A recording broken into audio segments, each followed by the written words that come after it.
All right. So, hello, everybody. Welcome to the show. I hope you guys had a good day. So, just to be clear of everybody that is here who commented, we got young boy Jay here, and of course, Aaliyah and Tay, and a few others that are hanging around just watching, which is fine. Live your best life. Um, we're going to talk about some things that has happened over the last couple of shows, and then we're going to talk about Money in the Bank, and then we'll do predictions since y'all gotta have predictions. We can't go without doing no predictions. So I will do that, and then I'll do questions, and then I'll figure out something else to talk about. All right. So Monday Night Raw has come and gone. All right. And one thing that Monday Night Raw made sure to hammer into our big old heads was that it was John Cena's 20th anniversary. This is his WWE birthday, as they put it. And they did a lot of highlighting. I get it cracking like a bad bag. Hey, Rico. Hey, Hiram. So John Cena had his 20-year anniversary. It was his birthday, his WWE birthday to be clear. And he essentially was just over the moon, of course. He's lost a significant amount of weight here. Um, I mean, if that's what he likes, that's what he likes. I ain't shitting on him. I'm just saying aesthetically he's lost a lot of weight. Um, got that cauliflower ear going. Anyway, they gave him like a 20-minute spot towards the end of the show where he was able to talk to the fans, talk about how much it meant to him that WWE really, respected him. A lot of his peers and former colleagues gave their thoughts on John Cena and his work ethic. Nothing but good things from what I heard. And it was a lot of people that we know and love, from Batista to Randy Orton to Triple H, some of his greatest adversaries, of course. And then even Rey Mysterio had a little bit to say. And now, of course, the newest superhero on the rise, Cody Rhodes, had a lot to say about John Cena. There's a clip, I think, on YouTube that you can watch where they talk about John Cena and Bianca Belair. She talked about him. Liv Morgan, especially, had a lot of things to say about him and a few others. He even had some cameos with some superstars from Ezekiel, aka Elias, to several others. So he was able to show up on the show, talk to the Street Profits, Ezekiel, and he even got to have one of his later adversaries, in terms of his greatest adversaries, in Seth Rollins. He was able to have a little back and forth with him. With all that being said, congratulations to John Cena on 20 years in the business. He did say that he's not quite through, but he is in his late 40s, and he's not exactly going to be, the John Cena of old, but he's still John Cena. So hopefully we'll still get that John Cena versus Theory match that they've been teasing for SummerSlam. And it seems John Cena's theme to come back around is around SummerSlam. So I guess we'll have to wait and see how that plays out. With all that being said, the rest of the show was fairly simplistic, and it focused on Money in the Bank, but there were some, matches in between. You had, of course, the Street Profits were having a match, and it was more specifically Montez. Montez Ford went up against Jay Uso, and he ended up beating Jay Uso in that match. One of the best matches of the night. There were some other irrelevant matches that I didn't really care about. Omos, not Omos, but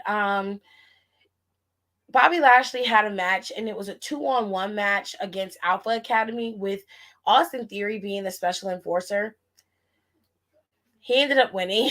So there's that. There was some qualifying matches, of course, the last chance qualifying matches. They had both of these on Monday Night Raw, which I thought was an interesting thing to do. But with all that being said, these were the last chance qualifying matches, and they had as follows. So it was a 20-man battle royal, or it was well over 20 men in that battle royal in the beginning of the show. And then ultimately Riddle ended up winning.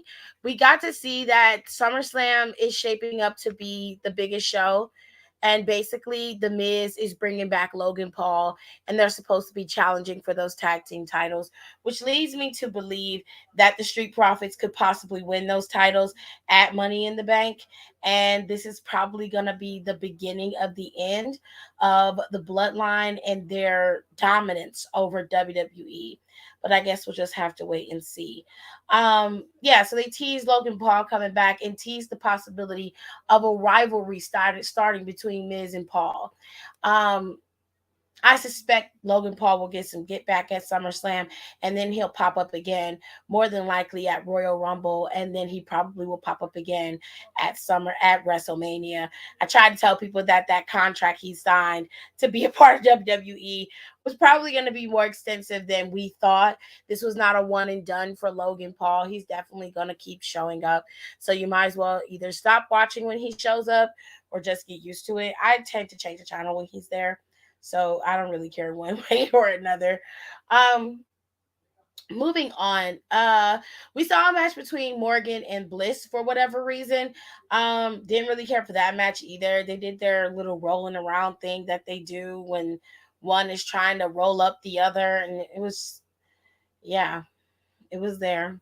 And then Liv Morgan ended up beating Bliss. And of course, Asuka was out there to watch. She's hella funny on commentary. I think Asuka's freaking hilarious. And her Twitter and Instagram, if you don't follow her, please follow her. It is the highlight of my day when I wake up and I see something that she has tweeted or she's put on Instagram, and it be hilarious every single time. She never disappoints. So you definitely should follow her. Um, Hold on a second. All right, let me put some of y'all comments up. Even Mr. Crab Shell his body made a video. Oh yes, I forgot about some of the people who did send videos in. Um, Chris Jericho sent a video in to say congratulations to John Cena on 20 years. Brian Danielson had one. If you didn't see his, he did have one. So the forbidden door swings both ways, as they say. But I'm glad that WWE is open to letting these guys speak. I think that it was silly to shut them out. They were part of the company at one point. You cannot deny that they contributed to the company. So why not allow them to acknowledge their friend or their colleague in the best way that they know how, and stop acting as if they don't exist anymore? It's a silly thing. And I think that they most definitely should let them acknowledge their friend. And I'm glad that they did. I mean, AJ Styles works for WWE. He was able to acknowledge Impact when he was there for Impact Slammiversary. I think it was 20 years for Impact Slammiversary. So um, yeah, like I think that's perfectly fine, and they definitely should. Finally, I'm sick of them belts being held hostage. I know they were talking about Money in the Bank contract holders, and I'm surprised they didn't mention Otis, even if he got sued. Well, yeah, but the Miz ultimately ended up taking his Money in the Bank briefcase from him. So, you know, them heifers love a good roll around. Okay, just rolling around the ring, baby. Bianca did look nice in her outfit. Oh, thank you, honey. Oh, well, there you go. Nice. Thank you. Bianca looked great in her outfit. I thought she looked beautiful. Um, Carmella came out there dressed like she was. I won't say it was a bad outfit. I loved her shoes. I thought her shoes were really cute, but I didn't enjoy her outfit. But that's her business, you know. I mean, she's confident enough to wear it, so live your best life. Carmella and Bianca did have a collide, if that's what you want to call it. Kevin pretty much structured it as an interview, and Bianca just called Carmella out. She was just like, all the potential that Carmella has, and she's just insecure. She rests on her looks so much that in at the any given moment, that the thought that she might not be pretty anymore, she crumbles, which is true. That's how her gimmick is portrayed. So, I mean, live your best life. I mean, I mean, she's like, I'm not like underestimating myself. The fans are the ones who judge me based off of my looks. You cut corners, and Bianca is right. You cut corners because you don't want to put in the work. You like being at having the admiration and the enjoying people praising you, but you don't want to put in the work to get it. So, as far as I'm concerned, until I see improvement from you, Morgan, Bliss, that girl Kiana on NXT, which I'm gonna get to her ass in a second. Um, Mandy, JC Jane, all y'all girls are in the same boat of mediocrity. You're praised because you're pretty. You get over because you're pretty. And y'all have potential to be good, but y'all rest on one little tiny thing and it's just boring. Nobody wants to see that. And you can't say that Bianca does the same thing because she doesn't. Like, you go in the ring, Bianca's not in there um suplexing people the whole fucking match. Bianca's not in there um doing backflips off the top rope every 2 seconds so that she can get a move off. Like, that's not happening. Carmella rests on that damn super kick as if her life depends on it. And it's so annoying. And it's like, girl, like, I remember when you first came, like, I was like, okay, Bianca got, like, Carmella got some potential. But it's just like, okay, now we just, all we gonna do is a super kick. Every superstar that is available does that super kick. That's all they know how to do. They don't do nothing else. And it's just like, girl, I ain't here for it. And every time Bianca lose an opponent for any pay-per-view, they pick her. I don't get it. What is Carmen? Why? For what? I don't get it, but they obviously do. And I'm just like, okay. Her fit was not given baddest baddie. I hate you sometimes, Rico.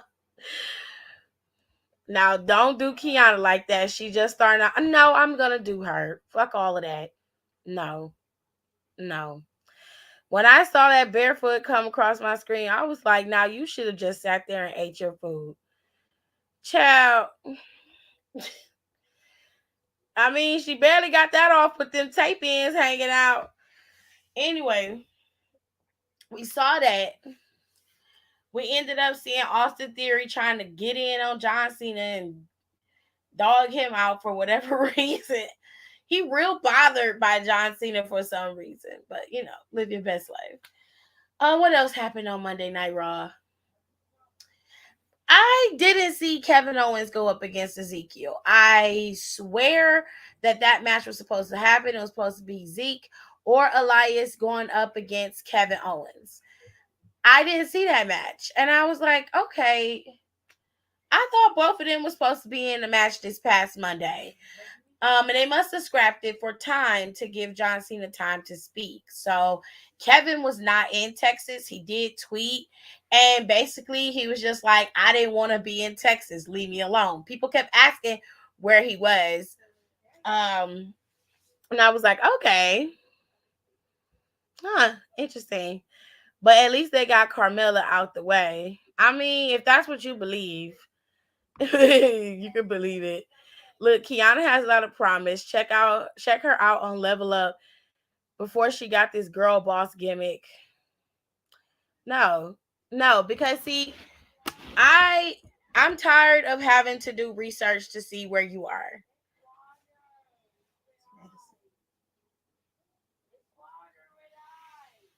Turn the light on, please.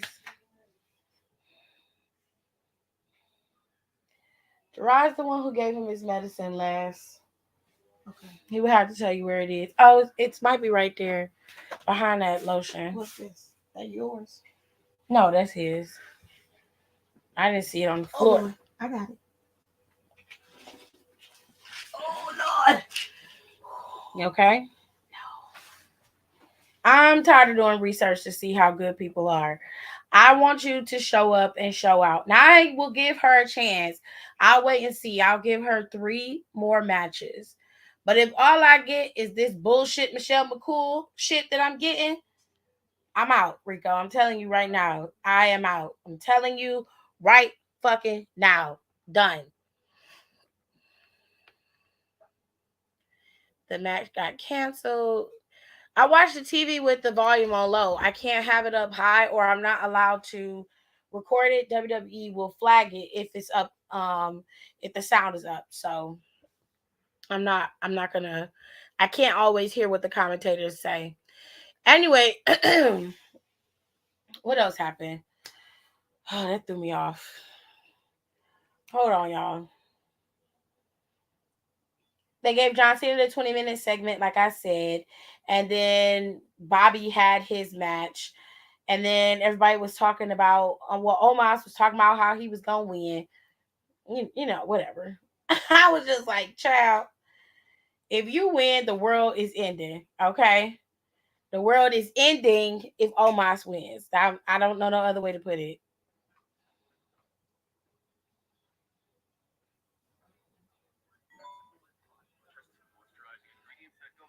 There's no other way to put it. Like, hold on a second. Oh, okay, yeah. So they had the women's battle, the women's elimination match, and it wasn't a battle royal like the men's. He said, "Listen, me and Don have been keeping an eye on her, so trust us when we say she's got something." Yeah, so do a lot of people. A lot of people got something. Last minute, Omos grabs the briefcase. The rapture gonna happen. I will say that John Cena talking to his favorite cameraman hit me right in my heart. um, so the girls had a battle for this last chance match in for to go to Money in the Bank. And of course Becky was gonna win. I expected nothing less. So it was Becky Lynch, Piper, Nikki, Tamina, Shayna Baszler, and Xia Li. And all the women in that match did great. I didn't have an issue with any of the women. I think all of them did great. I was a little disappointed. I was rooting for Piper. I was rooting for Shayna. I didn't care about Becky being in Money in the Bank or not. I feel like she didn't have to be. Um, but she is, unfortunately. So there's nothing any of us can do about it. It is what it is. Um, like I said, Riddle won Money in the Bank. They did a lot of John Cena stuff. Um, they talked to Cody, and Cody essentially came out and Cody essentially was at the rehab center in Atlanta, and he was just talking about how great it would have been to capitalize off of his momentum for this year's Money in the Bank after beating Seth Rollins in Hell in the Cell. He said that the doctors are telling him now that the sledgehammer incident happened on Monday Night Raw that his time has been extended to the full 9 months of him being out. So Cody did show the surgery scar and the gauze or the tape from being on his pectoral tear. And essentially, he went over each independent wrestler that's going to be in the Money in the Bank, and he landed right on Seth freaking Rollins. And essentially, what he said was like, wouldn't it be something if Seth Rollins repeats history again and wins the WWE Universal Championship? Wouldn't it be something? And then he was like, I'm not saying, I won't make my way to come and collect and we do a Cody Rhodes and Seth Rollins part 3. But he said, wouldn't it be something? And then he just walked away. So I am going to be under the assumption that Cody Rhodes is showing back up at not Money in the Bank, but at Royal Rumble is when he will return to WWE. It is inevitable. If he doesn't return to at Royal Rumble, I'll be fucking shocked. I'm gonna be honest. He more than likely will be the final entrant at the Rumble, if not the first one. And because knowing Cody, he wants to do it in the most grandest way that he most definitely can. So I don't see how this won't work out in Cody's favor. I think he will be fully recovered well beyond the 9 months of the schedule, but that's just me. And I know he's going to push himself beyond limits to get his ass back in that ring because the reaction that he gets out of the WWE crowd is beyond precedent. It is on the level of what Triple H, Randy Orton, John Cena, what the guys the early guys, the guys of the ruthless aggression era and the 90s, the attitude era guys be pulling in naturally. Like he's damn near close to the way the Rock commands the audience when he comes. So that is very, very, very good on his behalf. And it's odd because it's so many people that are like pulling for Cody. It's an interesting take on what it was a year ago when everybody was shitting on Cody Rhodes, and now they're cheering for him like they're his greatest hero. It's hilarious. Okay, Piper really caught my eye. Hello, Jalen. Piper's good. I've always been a fan of Piper's. I think that Piper is an underused talent, and I feel like once Bianca steps back from the WWE Women Raw Women's Championship, or maybe they send her back to SmackDown along with her husband Montez and Dawkins, since Dawkins and Montez are a package, and they usually keep the husbands and wives together. I feel like if they send Bianca back to SmackDown, send over the Street Profits and stuff, then Piper would have an easier route to the championship. And I feel like Piper is the perfect candidate for you ushering in the next phase of the women's evolution. You want someone who is an unconventional beauty in terms of society standards, body wise, face wise, the whole nine. Piper is the perfect package. And in terms of her wrestling, she's one of the cleanest wrestlers there, and obviously can sell her ass off. Piper is a great wrestler. All she needs is the opportunity. And I think WWE overlooks her because of her size, but I think they should give her the opportunity because of her size to be champion. You don't understand the magnitude of what WWE could do with a woman like Piper at the helm. It could inspire so many other girls who look like her and who have that opportunity to see somebody like that on TV wrestling. And I think they should let her wrestle in whatever she wants to wrestle in. If Becky could come out there with her ass cheeks hanging out, and Mandy can wrestle with her ass hanging out. Did y'all see Mandy yesterday? Mandy's whole ass was out. Her whole ass. If Mandy could come out there with her whole ass cheeks hanging out the bottom of her shorts, then Piper can wrestle out there in a one piece. She don't need the pants. I like the outfit with the pants and the one piece. I think it looks cute like that. I don't have an issue with it. But if they forced her to put that on because of her size, then I'd be pissed. I'm gonna be mad for Piper because she deserves better than that. Not his squishy pectoral. Gross. He's gross. And a lot of people said when Piper won the 24/7 belt, that gold looks good on her. I think Piper would be an amazing Raw Women's Champion. I would keep her on Raw and make her champion. I really would.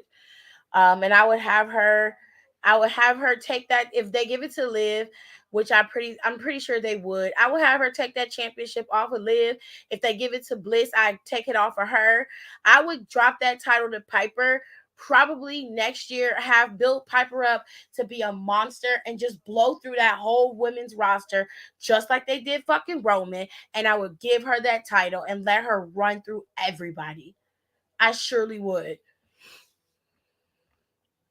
I should watch that Indy KLR versus Piper match again. Thanks, Tiff. That match is so fire. I didn't know because I don't watch the Indies, so the Indies aren't my thing. But Alexis and Nicole, and I think somebody else sent it to me. I can't remember who else sent it to me. So charge it to my head and not my heart. But they sent me the link to it, and I went on YouTube and watched it. Oh my god, it was so bloody and so it was so gritty, but it was such a good match between the two of them. I wanted Piper to win that match so freaking bad, but Kaylee Ray beat her ass. She beat her ass. Piper can do way more than she is shown. Like, she can do a Canadian destroyer on Kaylee Ray. Like, imagine how fans could react. The problem is not Piper. The problem is you and your partner have to discuss what you can and can't do in a match. And I'm sure WWE have their limitations on certain things. But my thing is this: if the person you're wrestling trusts what you're capable of, it shouldn't matter what you do in the ring or how you perform or what you can or what you are or aren't capable of. It really boils down to the two people wrestling. I think if Piper had got the training wheels off, if WWE would take the chains off, Piper and Bianca's matches probably would be 10 times better than what they are. And they're good just in that realm. They're amazing in the realm that they're in. But what we also have to understand is WWE looks beyond an entertainment value. So when you watch an indie match, right? An indie match is focusing on full on entertainment. Everything else goes out the window. You can clearly see that when you watch shows like AEW and other smaller venues. They're not necessarily focused on safety because they don't necessarily have to. Whereas WWE is bound by law to be safe in the ring, no matter where they wrestle. And a lot of times they could be liable if they do reckless things. So I didn't say anything about Piper winning the Rumble.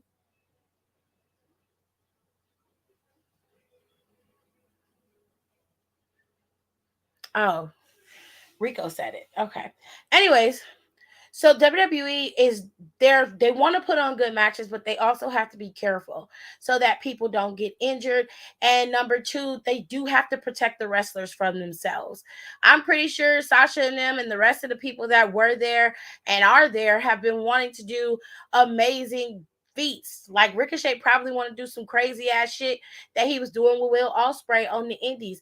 But in WWE, that has to be tamed and contained, and it can be a spectacle. You can do high jumps and all that, but that stuff has to be done tastefully.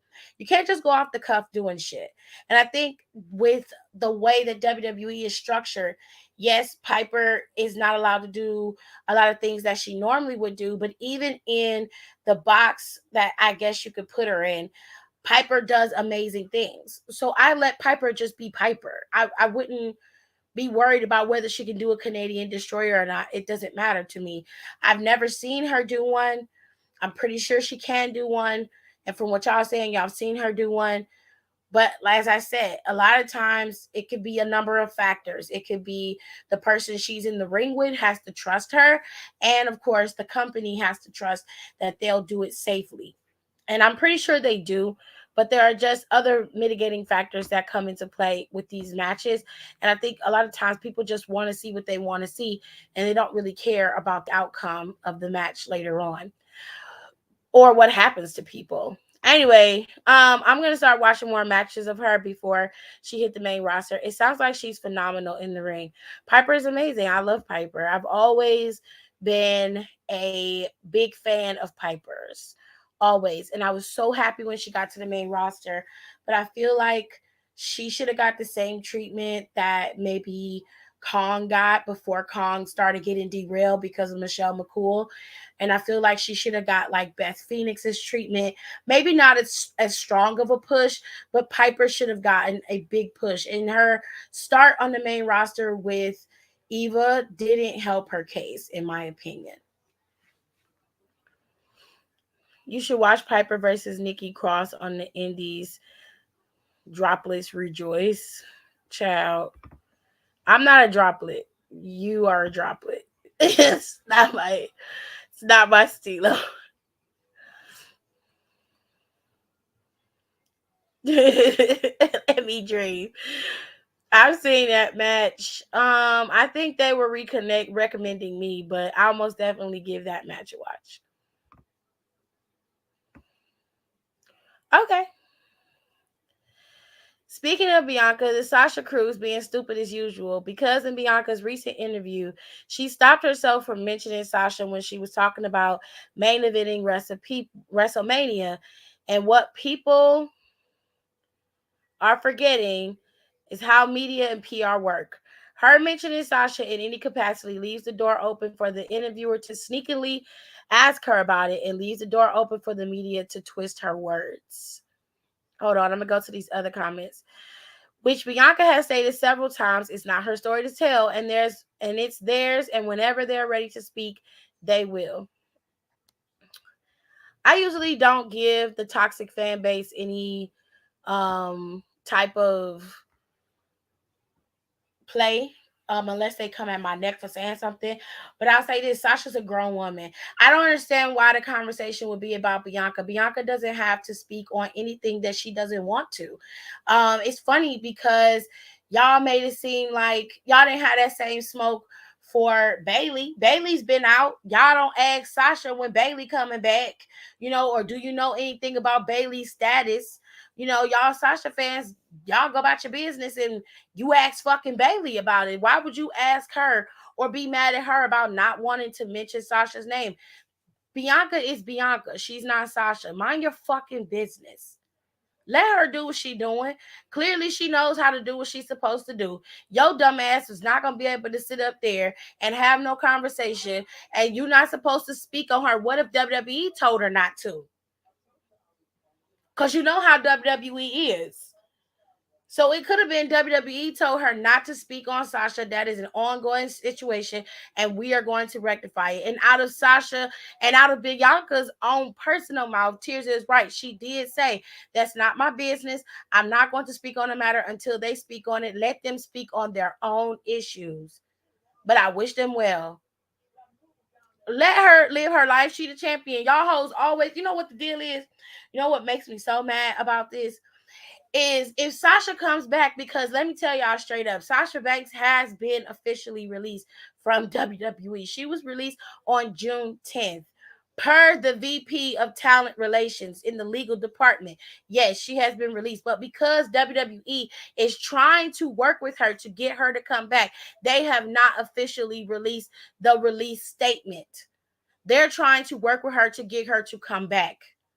So they're not going to announce that she's been released because they don't want her to go. They never wanted her to leave in the first place. But they were so hasty about putting that fucking message out there to demonize them in the public. Now you got to double back and try to lick ass. Well, you better keep on licking, bitch, because you got a lot of ass to cover.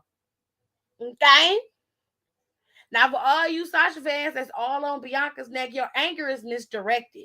If you want to be real, you need to be asking Sasha what's going on. Go to her, harass her if that's what you want to do. Or better yet, go ask WWE why they went out their way to try to demonize that girl and Naomi. It's so weird to me. Y'all don't give that same smoke to none of the dudes. None of them. But y'all are always at the ready to attack the females over nothing. This don't even have nothing to do with her. And that's the most ignorant part. It has nothing to do with her. But y'all stupidity is what gets in the way. You're dumb. Wet behind the ears, Similac breath fools. Hey, Kenny. Sure didn't. They had Piper playing the Duff to Eva Marie's silly headed ass. Baby, it didn't do her no justice. But he's not the only one. Mind your fucking business. I only know all that. I ain't know all that about Sasha. Yes, that is what happened. She she was released, but they're trying to smooth things over and get her back. That's why they did not announce it, and that's why they haven't said anything, because they're trying to work with her to get her to come back. Oh, thank you, babe. I'm pretty sure Vince was pissed, but now he probably done calmed down, and he's like, "Y'all gotta go get my girl back." A lot of people keep speculating that she going to AEW. I don't think so. First of all, I don't think Tony Khan can afford her. Secondly, I think I think she wants to do other things, and New Japan is a place that she's always wanted to go to. So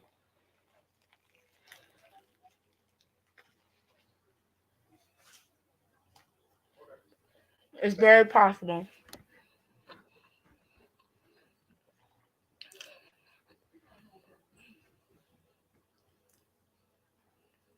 I didn't see Cena's legacy belt. He got a legacy belt?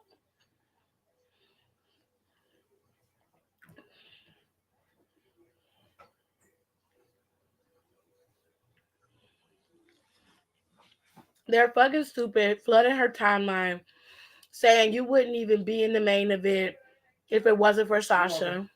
You need to respect her. Carl,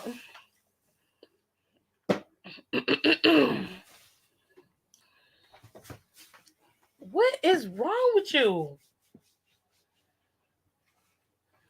Try to knock your foot and walk into the damn cedar chest.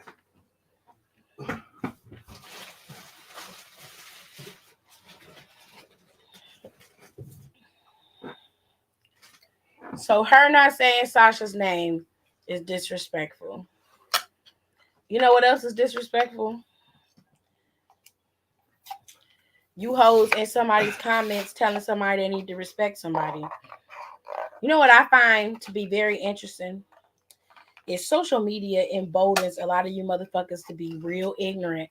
But I know 5 times that you hoes want to say half of this shit to these people's face. Y'all real big and bold behind this camera and behind these phones and tablets and shit. But when you get in their face and the shit get real, then it's, oh, I'm a fan. Oh, I saw Bianca the other day. Meanwhile, you're on social media creating fake accounts, dogging the woman. I just find that to be interesting. Y'all some pussies. That's the best way to explain it. Oh, that's good.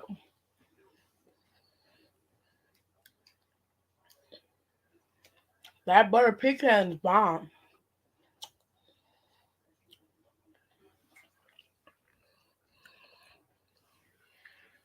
Hmm. She said, I fucking hate everybody.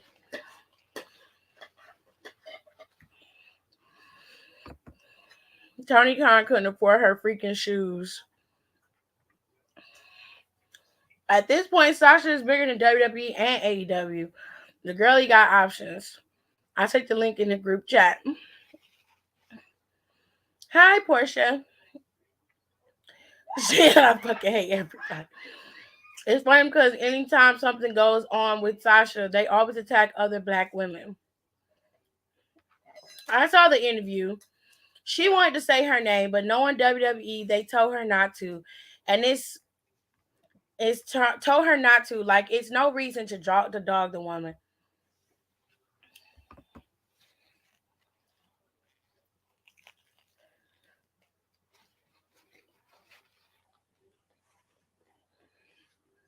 So,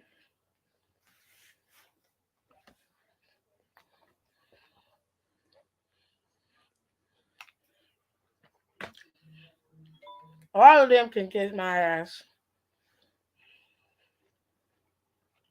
That's how I be.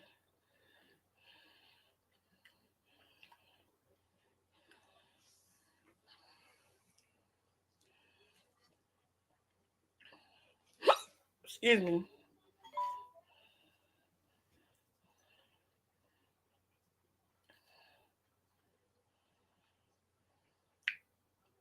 All right.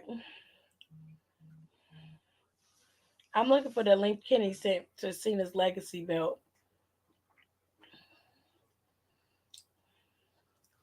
Must be higher up. Anyway, Kenny said there's a lot of Tony can't afford, but I'll tell you what he can't afford. Snow. If you know, you know. Ma'am.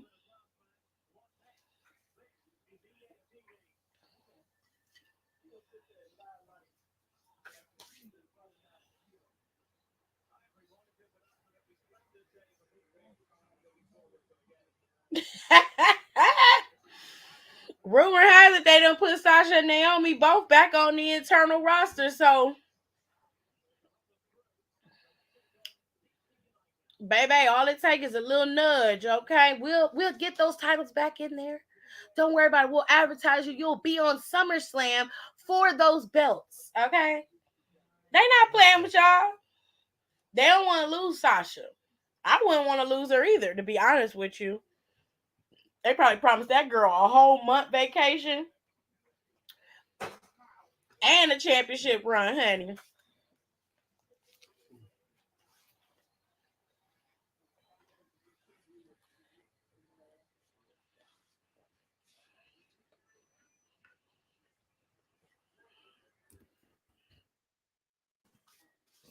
I'm sorry if y'all hear me chewing, but I had to eat dinner, so my bad.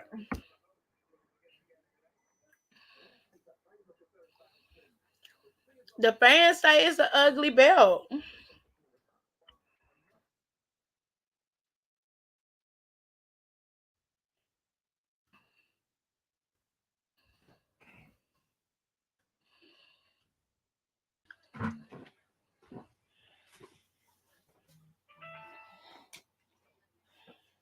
Let me see if I can pull up a picture of it.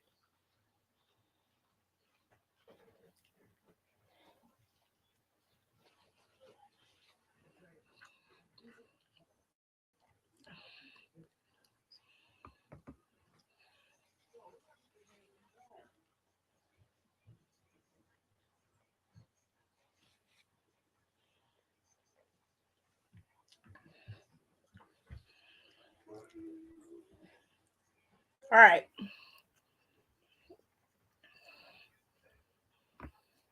I bought that shirt, Tears Up. I got my shirt. And I got the Never Give Up towel. Yes, I did. Are you talking about nose candy? I ain't saying nothing. I don't know nothing. I didn't see nothing. Okay?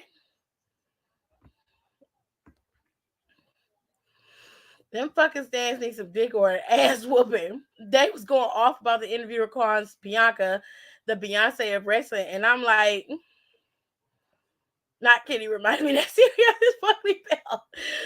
I'm too old to be fighting children, but I have no problem cutting out of retirement. Absolutely not.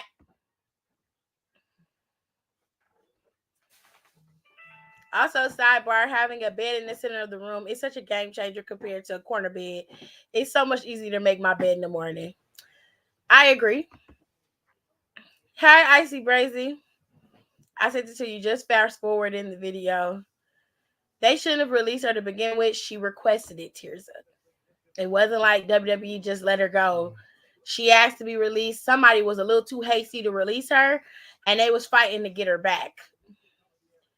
But they say they don't put her back on the internal roster. So I hope that they both are able to come back in full force and they are not punished. So, because they don't deserve that, and they really WWE got to learn that people know their worth now. And they're not just going to accept anything that they hand them. And they've earned the right to be able to make the decisions when it comes to them being champions, especially the tag team championship. If you're not going to build a division, then do away with the belts. To be honest, I wouldn't want to lose Naomi, especially because she attracts tons of fans. It's really not about the fans for me with Naomi. Naomi deserves to be there, and she's earned many opportunities after all of the laying down that woman had to do in that company and all the pops that she get when she comes back. They don't capitalize on it. They don't do anything in response, and it's just she deserves so much more than what she gets. Girl, they could have did so much better for that belt. I said, what the hell is this shit? Well, if we are to believe the word on the streets, Sasha asked for the release. I do want that John Cena t-shirt though to add to my collection.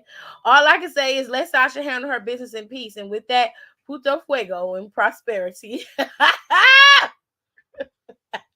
Kitty's a mess. My bed always ends up in the center of the room for different reasons. Ma'am, Jesus. Hey, also, can you ask your hubs, Jared? And she said the autocorrect spelled it that way. She said, "Don't shoot me." Did he ever get Catwoman out of the Riddler's revenge mission?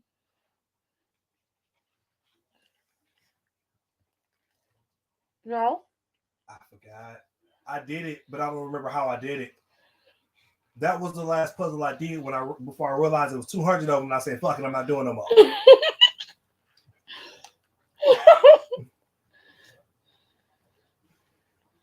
Okay. Kenny, I'll talk to him.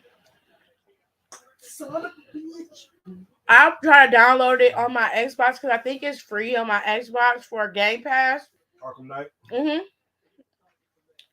I'll have him play it for in a couple minutes and see if it'll help jog his memory, and then he'll probably be able to help you. He said Tuesday is Wednesday. In Texas, the children are at church at this hour. Child, no, they ain't. They fucking in the back. Anyway, Right. what's crazy though, if Becky and Charlotte were to win the women's tag team champions, they walked out like Sasha and Naomi did, it would have been a completely different situation. And them same black people that was calling Naomi and Sasha unprofessional will be on their side. Oh, they did what they had to for their mental health. Mm-hmm. Because when I brought the shit up, I was like, y'all mad about this, but y'all ain't had nothing to say when Jeff did it. Somebody on my page gonna say something. What are you talking about? Jeff Hardy being sick and having his issues with alcohol has nothing to do with this. I'm like, are you fucking kidding me? Do you even know why he's in AEW? He walked out of the middle of a match in WWE. Oh, well, I didn't know that, but I would still say the same thing. I'm like, and you speak nothing about Jeff Hardy. You act as if Jeff Hardy did it just out of the blue. No, it wasn't like that. Well, we're not talking about him. Well, no, it's the same thing. You're just trying to justify your bullshit. No, you're trying to skate around the issue. Because what's good for the goose is good for the gander, in my opinion. If Tony Storm and Jeff Hardy can walk out and nobody's mad, and everybody says they can do whatever they want to do because it's their job, it's their career, and they make the decisions, then why are you calling Sasha and Naomi unprofessional? They did what they felt was right. So what's the difference? Mm-hmm.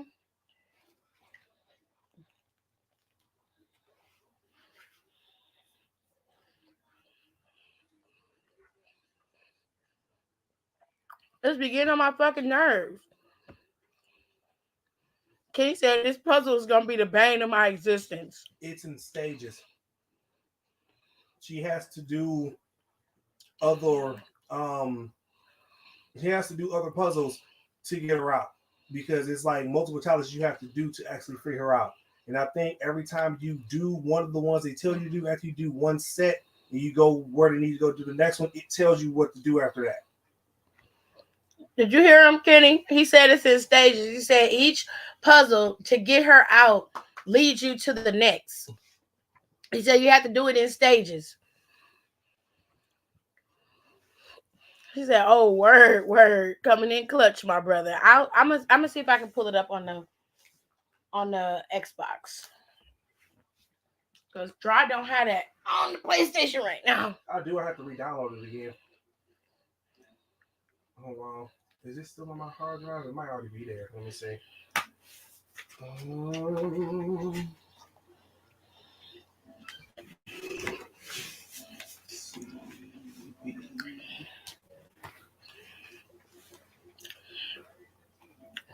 Let's move over to NXT, I child. have to download it again.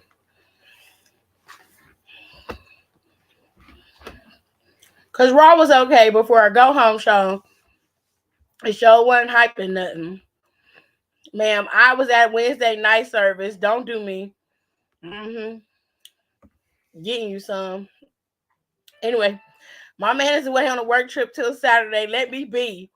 Girl, you like this even when he there.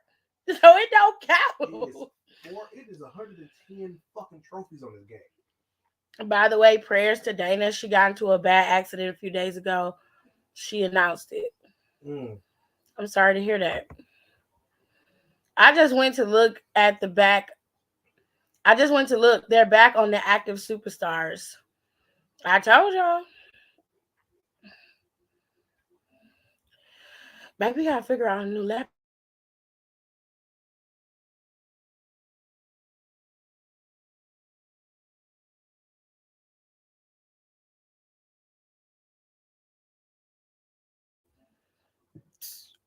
John got a legacy belt. Mm-hmm.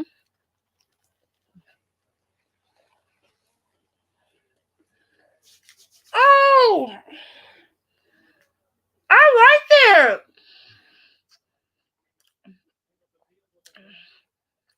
It's only 5 of them.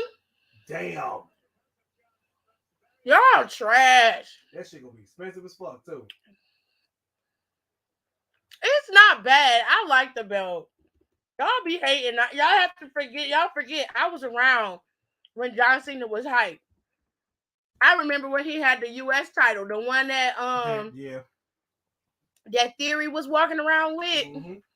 That I don't care what nobody else say. That U.S. title was fucking dope. I love that title. That spinning title was sick to me at that time. Now, when the WWE Championship had it, it was cute. And then they did away with that title.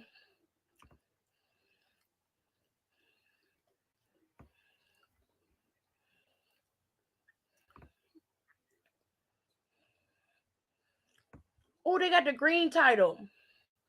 I might get that one. It's a midi green championship belt. It's so cute. I might get that one. It's such a cute one. I gotta get this vinyl pop too.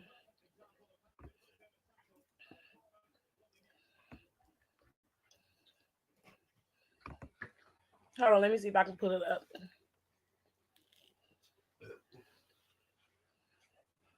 Oh, look at Randy's signature belt. Like, look.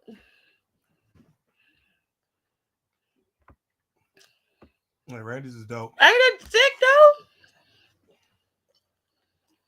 though? That is fucking. I if I had money, I would fucking. I'd be blowing money on fucking belts.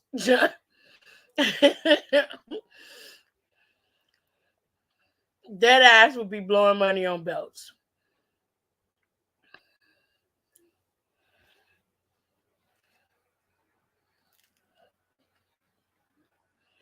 Shit. He's all times anyway. I like the belts.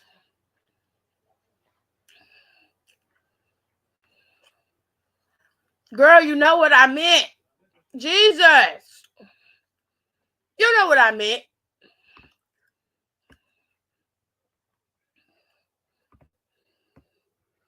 Hold on a second.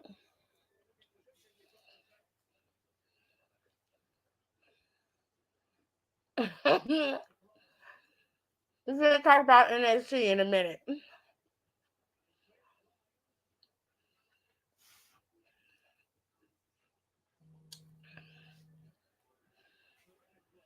Hold on a second.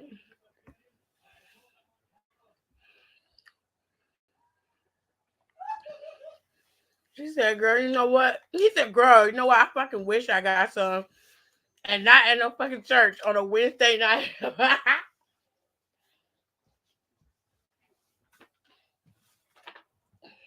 Church be where you learn everything.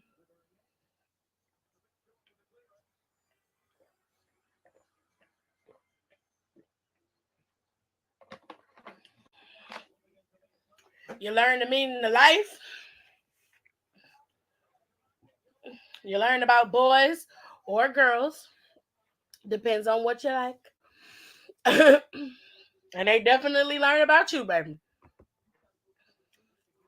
Do you all think they're gonna put the belt on Nikita? I'm gonna be honest with you, King. I could give less than a damn. At this point, that NXT Women's Championship do not exist to me. And I know a lot of people probably like, Tiffany, that's messed up, but I don't care. The way I see it is you kept the title on Mandy one time too long, in my opinion. And while it helped her develop as a champ, as a superstar, Mandy has not improved microphone wise or in the ring. All she's been able to do is improve upon her gear, which thank God for King Troy, because her gear was trash when she first got there. She stopped wearing them bustiers and actually put on fucking gear. And that was it, in my opinion. She's still wrestling like she don't know what to do or she don't have no power. So as far as I'm concerned, that women's championship don't exist. If they drop it to Nikita, it definitely don't exist. I tried with Nikita. Like I said before, Nikita's biggest problem is her being so concerned about how she looked body wise. And another problem that I have with her is the fact that the weight that she is at right now, and I'm not shaming her, but I want you to understand why she's moving so awkward or slow, or why it's coming across like something is off about her. And it's because Nikita is not at a weight that is of normalcy for her. So she's moving weird. Think about what I'm saying. When you see her standing in the ring, she stands wide leg like she has to proportion herself for some reason. And a lot of times it's on the edges of her feet. Like she can't put the ball of her weight on her feet. It's so weird to me. And if you go to her Instagram, you look at all of her Instagram pictures, like it's a rarity that any of her pictures include her fucking face. 90% of her pictures are all with her back to the camera, which is just, it's just so odd. Like, does anybody else think that's odd? Or is that just Instagram lore? Because to me, it's just an odd thing to do. Like most of the time, you take a picture with the camera facing you, right? Even if you got a badass outfit on, you could turn around in the video, and then on occasion, you like, my ass look real good today. I'm gonna take an ass picture, right? But almost all of Nikita's pictures are like that. Every single one of them. And then the pièce de resistance, the bitch the bitch is a manga supporter, and I don't fuck with that. I can't. I was like, girl, 1, 2, 3 strikes, you out. That's game. I can't do it. I can't. I tried with you. I tried so hard.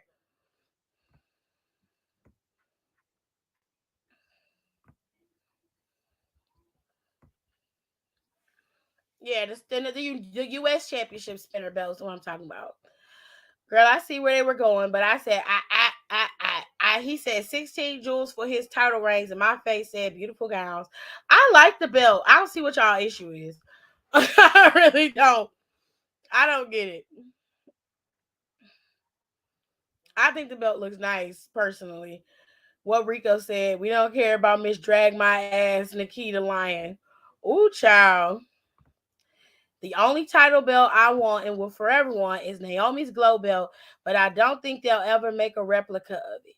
The problem with Naomi's belt is that when Naomi decked out her belt, it wasn't approved by WWE. So they never put it on the shop, and they're not gonna sell it. That was the end of that. They ended up approving it later, but they, said they weren't gonna sell it in merch sales. It wasn't gonna be a merch belt. So it's unfortunate. About the best you could do is get the SmackDown Women's Championship and have it customized to be like Naomi's belt, and then buy her plates off of the site. That's the best you can do. Unless when Naomi does go into the Hall of Fame, or they give her commemorative title, her signature belt, that they do her belt that way finally. But by then, child, we might be no shades to Naomi, but WWE slow with the recognition. You know what I'm saying? We might be in our 80s. Shit. Tisha like, I don't give a fuck. I'm still getting that belt. I don't think would give her the belt. It covers the incels asset. Oh, Lord. Damn, honey. Tiff, did you see the MMA fighter that signed with WWE, Valerie Loretta? Yeah, I saw her. I don't understand why people are so obsessed with her. I saw her. I know that she's the first Cuban WWE superstar. Um, I mean, good for Valerie, I guess. I don't really follow UFC. I stopped following after Amanda Nunes dropped the title. Didn't she drop it? She only dropped one of them. I stopped following after that, so I don't really know anything about her. Her and another champion are doing their Ultimate Fighter reality show. Oh. Where they pick their fighters to go through, and then ultimately whoever wins that little thing gets a UFC contract. Okay, cool. Nikita ain't ready to be champion either. The legacy of that title was tarnished the second they put it on Mandy. Damn. Well, she's not lying. That's true. All of the previous champions before actually put in work, including Raquel. And I don't like Raquel like that, but Raquel was a good champion for the time frame that she was champion, and she defended her title successfully. And her matches were worth the watch. And even I'll even go as far to say it was worth a replay watch. Her matches were good. I just didn't like Raquel on the microphone because she sucks. Match wise, though, the woman put in the work, and I can't even shit on her for that. But Mandy, no, no, they need to put the title on Lash. I don't think so. I think putting a title on Lash is too premature. They need to give it to Homegirl with the bat. What's her name? Oh, that's Alba Fire. She's in the situation with Lash Legend right now, which I'm pretty sure she'll be back to take her out. It's just like Nikita tries too hard to get attention. Like a good wrestler can get attention naturally. I don't trust that MMA heifer. Miss MMA, if you ask me to do the same shit Nikita do when it comes to posting on social media after looking at her page. Granted, she incorporates her MMA stuff and her hobbies. I don't like Mandy like that, but Raquel's reign was horrible. Good matches, sure, but the storyline sucked and the booking was worse. Can't be no more than Mandy's storylines. I mean, to me, Mandy's good feuds was with Wendy. Um, Now they got Wendy and Tiffany Stratton having a little bout. they fought before. I don't understand why they double back. They fighting again in the Great American Bash. I don't care. Let them do whatever the hell they want. She had a good feud with Wendy. She was okay. With Alba. I like the storyline with Kaylee Ray. Anything else I don't really remember or care for. That's it. Like it was just Wendy and Kaylee Ray. Everybody else, you know what I'm saying? But let's just get into NXT. Let's just get into it because oh child. Let me see if they got his legacy title up here. These days I'm finding myself on the crowd. And I just don't know how I got here. All I know is that I'm. Oh shit. Macho Man's belt is cute. It comes in a briefcase and everything. But it's expensive. Shit. All the legacy belts are expensive. It's expensive. All the legacy belts run anywhere between $400 a pop. Okay, so where's Cena's belt? Is it gonna be in his signature series or is it because it's not in the legacy belts? Hold on, let me see. Cause it wasn't supposed to go this way. She was supposed to be another game to play.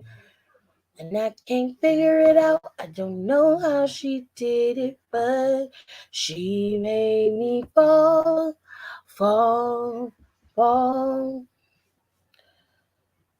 Mandy's good feud was her and the WrestleMania ramp. It happened in 1 sec, and that's all that I needed. Wow, that's fucked up. Mandy's feuds got more build up than Raquel's. Trumpkel's reign was forgettable. Who remembers the fact that she went up against Mercedes or Zaya or Frankie? I remember all of them because they all had good matches with her. That's what I'm saying. I remember Raquel's feud with Io Shirai. I remember her feud with Ember. I remember the feud she had with what is her name? Dakota Kai. Like her feuds are very memorable to me, but not because of her. It's because of the people that she was with. But she was able to get that residual flow. You know what I'm saying? Like, Why am I all the way back here? have you ever did your predictions for Money in the Bank? No. No, we haven't gotten through NXT yet. They should have had Mandy drop it to Alba and Stand and Deliver. I agree. Fuck, give my retired ass a title. I could cut a promo and do right from my couch. Ma'am. I did, but maybe I don't count since I'm not caught up. Fuck, give my retired ass a title. She said retired ass. Hi, Brandy. You obviously do Rico because you just named them all. Well, Rico got that kind of eidetic memory. He can remember pretty much anything, especially it's usually the detail on their gear that he remembers. And I'm pretty sure he doesn't like it because Raquel was rocking the same shit for every match. So he was pretty pissed about that. Wow, I'm sorry. That whole sentence was fucked. Thanks, iPhone. Drop Kaylee Ray. Is it too late to go back to Android? Apparently not. I remember them because I got that retention. But my point is that while Mandy isn't a great champion, she's a better one than Raquel. Both are on lower tier, but Mandy's reign is a half step ahead. I disagree, but we can agree to disagree.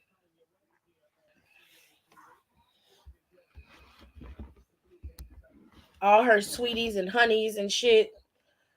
I, no, I'm sorry.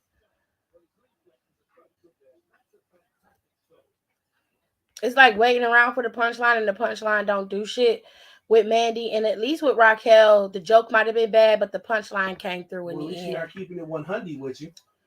I mean, that's also what I'm saying. Like in the end, like at least with Raquel, the punchline was fun to look at. With Mandy, it's like watching a balloon blow up and then fizzle out. It's like, girl, you said all that shit a few weeks ago just to do this. I feel like I wasted $10. That's how I feel. All right, NXT. Let's get into it. So, Jensen and Briggs came back with the NXT UK Tag Team Championships. And of course, Pretty Deadly were very upset about it because they are the former NXT UK Tag Team Champions. And they were pretty pissed that these two country bumpkins and their country little friend, Fallon, was standing out there cheering and happy and crying because they are now the representatives of the UK. And of course, Pretty Deadly wasn't having that. They Fabio looking asses was like, bitch, you are not pretty enough to wear those titles. This, of course, culminated in some bullshit. So now Pretty Deadly is more than likely going to be challenging for those titles. And I bet you any amount of money that they will get them back. Okay.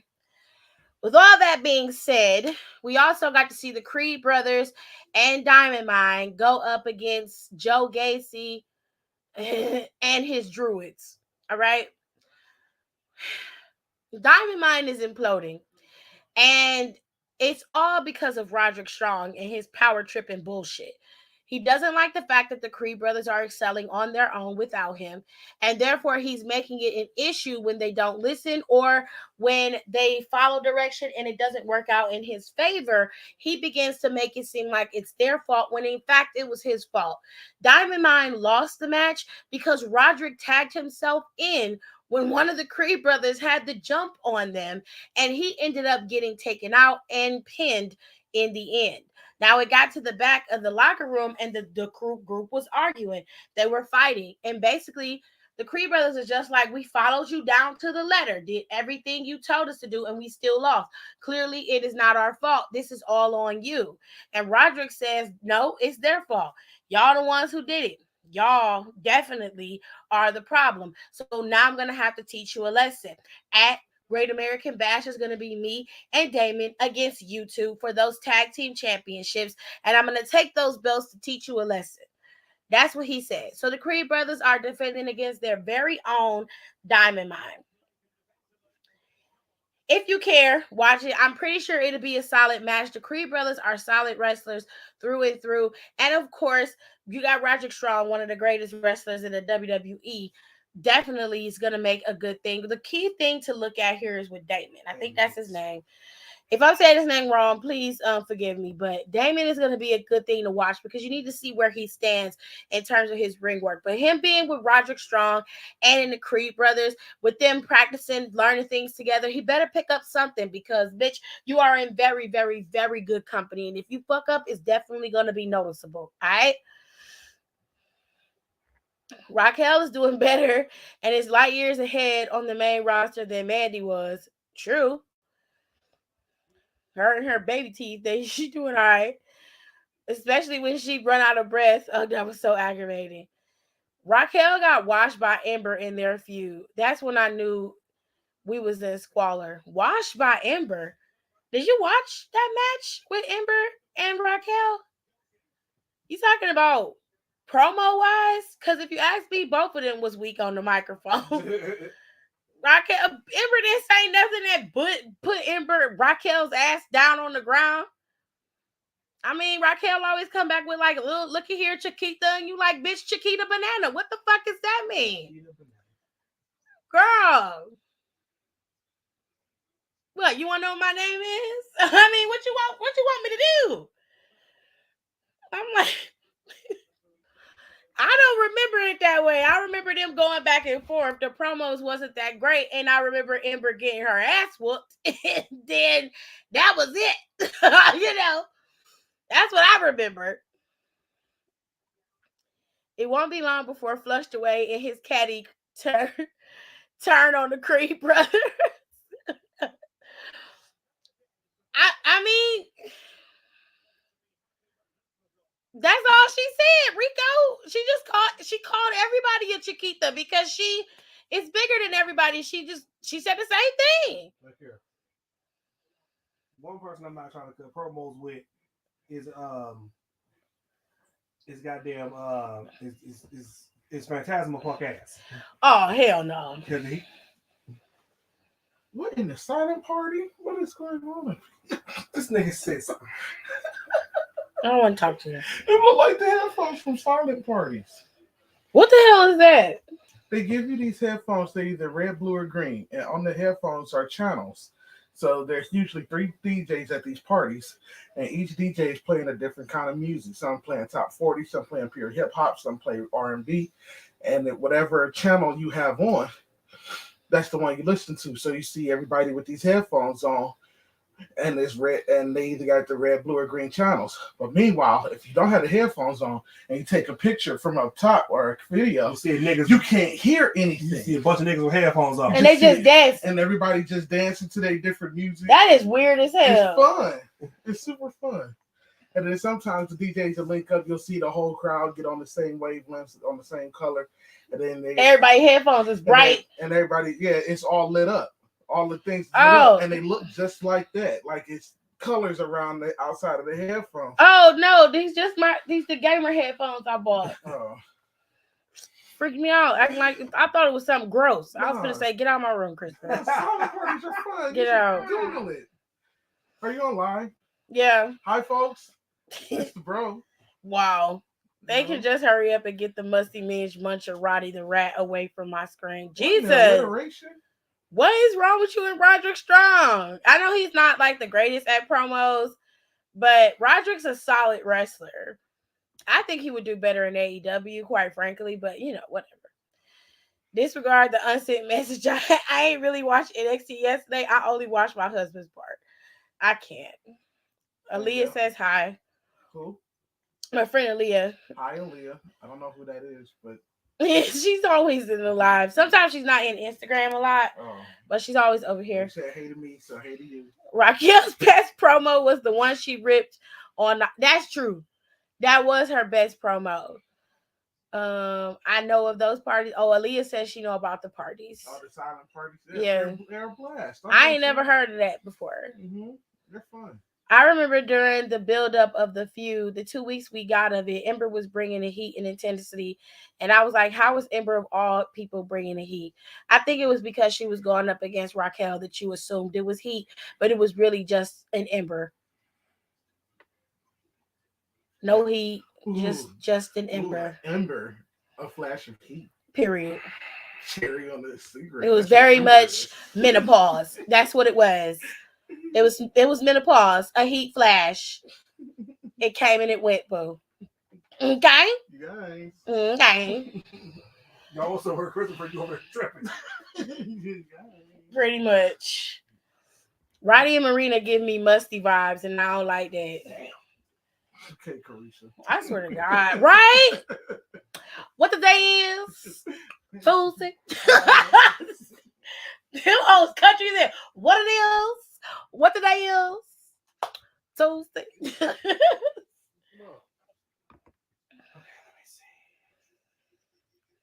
Ember brought a broken match to Raquel's unburnt coal. And now you where we at. Now you where we at, baby, because it wasn't good.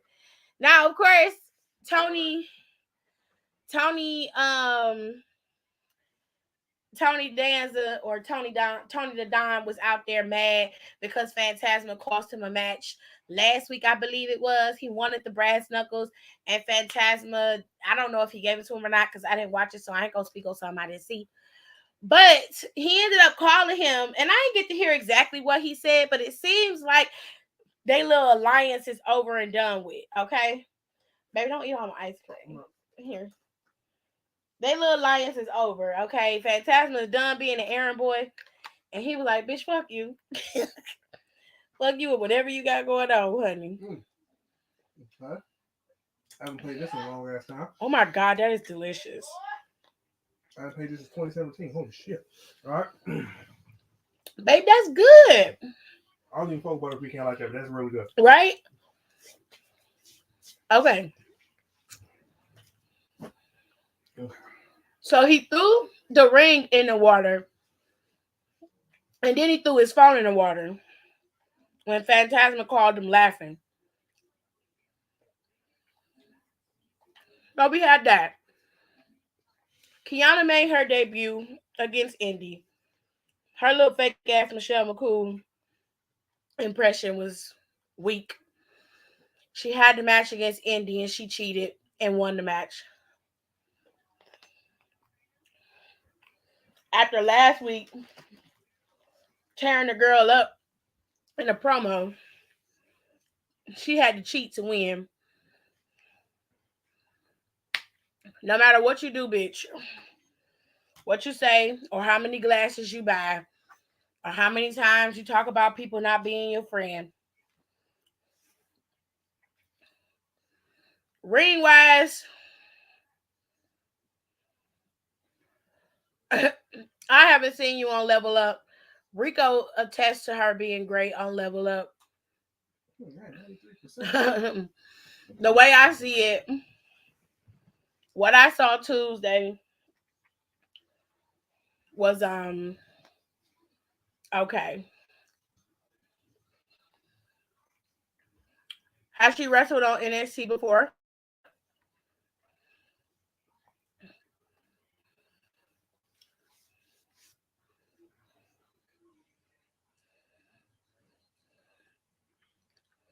You can be a good wrestler and have a shitty gimmick.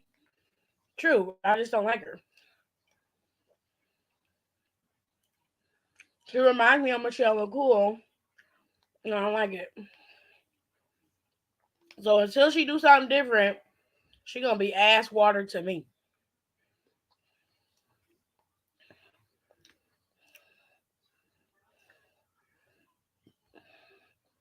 Really?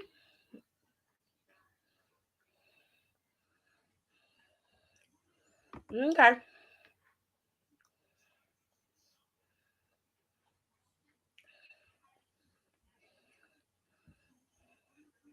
I love you, Rico, but got like rest Vanessa Bourne, so character wise, Vanessa was set.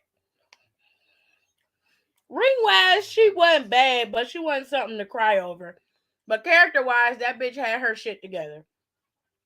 She's the one who came up with the untouchable gimmick that Carmella has or had, and she was supposed to debut it.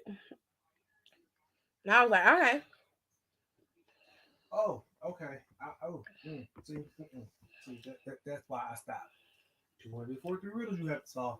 Well, I did 41. Did you solve Catwoman's? me see if I can look to see if I saw her widows or not. Let me see. I didn't watch the match, so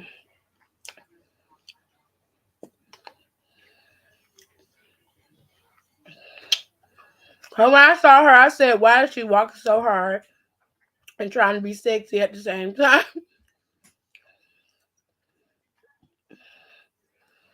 Yeah, she was in a breakout tournament. Had a few one-off matches before that. Mm. She had a solid match against Ivy now a couple weeks back too.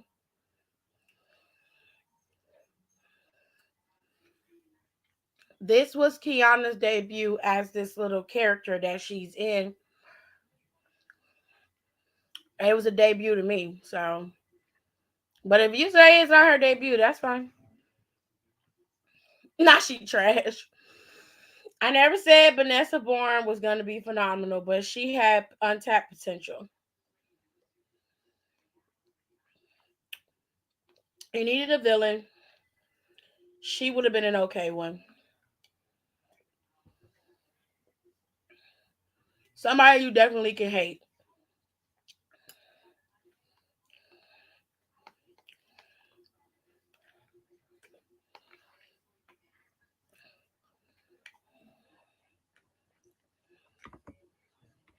Like I said, it's new to me. But if you say she debuted, that's fine.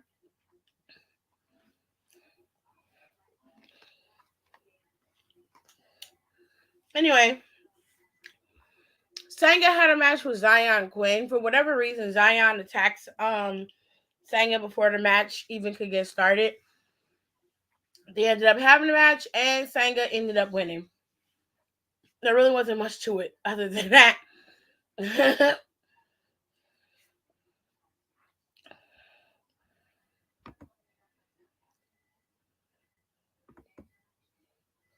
True. Anyways, so let's go back a little bit because Carmelo and Trick is so busy having one-liner punchlines. I didn't even realize that they got straight up finessed by Grayson Waller. Okay, that man was like, "Oh, I'm such a big fan. You're amazing. Here, can you sign my basketball?" I'm like, "Why is he signing the basketball?" I'm pretty sure Carmelo likes basketball, but like, wouldn't it have been better for him to like sign one of his shirts, right? Or like my boots, like here, sign my boots, like you know what I mean? Like, why did you get merch that he actually has on the shop and have him sign his merch? That would have made more sense to me. Anyway, he was like, "Oh yeah, I have some stuff I want you to sign. It's some papers for my family. I want you to see it." And yeah, straight up signed the contract for him to go up against him at Great American Bash. Straight up got finessed. Finessed. And then Trick talking about some, "That snake." I'm like, damn, overacting much? 9 live percent.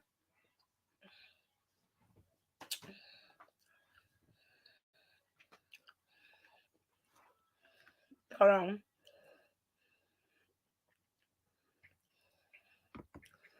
All right. So, hold on.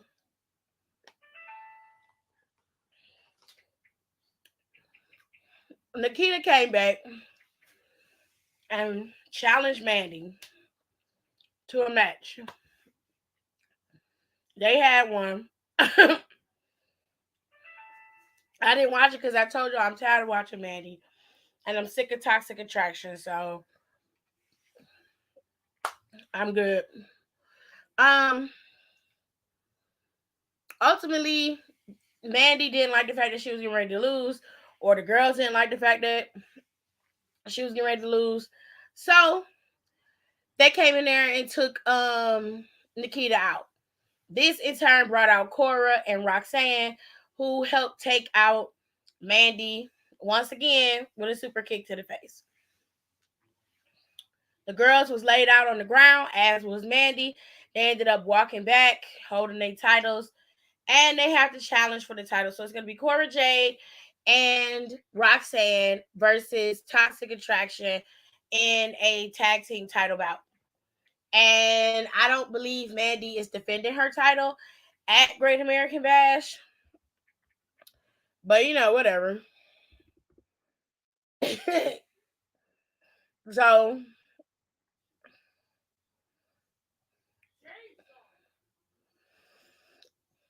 they had a face off with Brian Breaker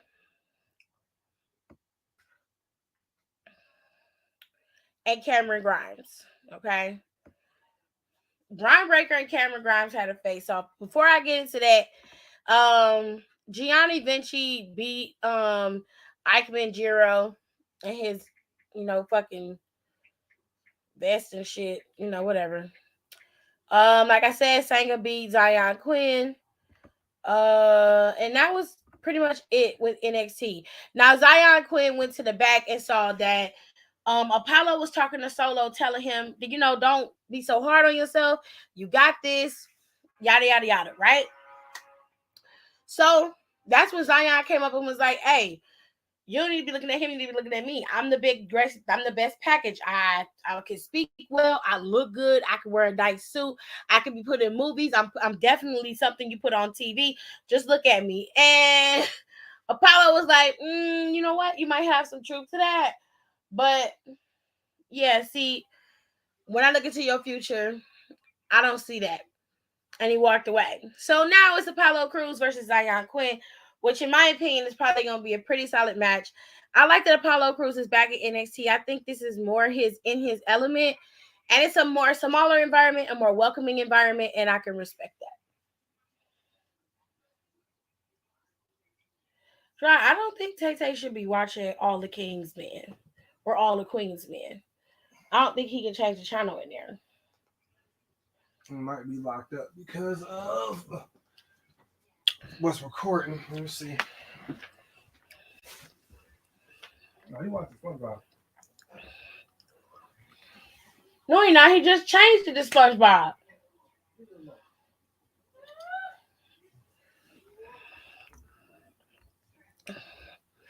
Gaze into the future and shit. Well, I mean, that's what he said, baby. Anyway,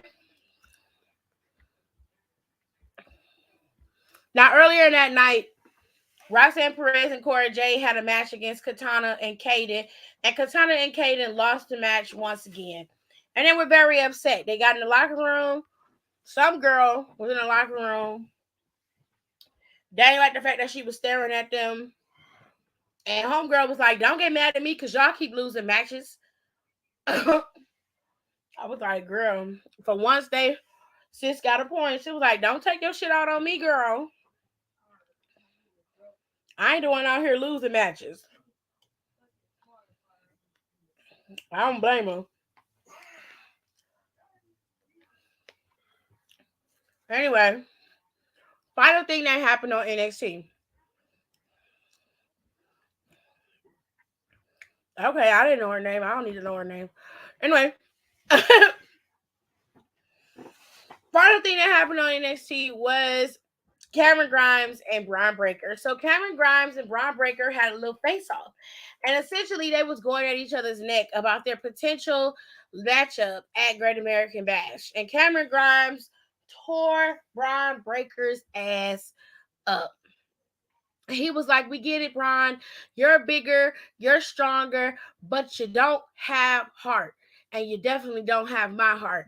He was like, it's okay, Braun, because it's not your fault. It's just genetics. And I was like, nigga, damn, that hurt me. That hurt me. He said, that's why your daddy was never a world champion. And that's why and he yoked that nigga up. He tried to lift him up, and Cameron wriggled out of that and threw his ass into the turnbuckle.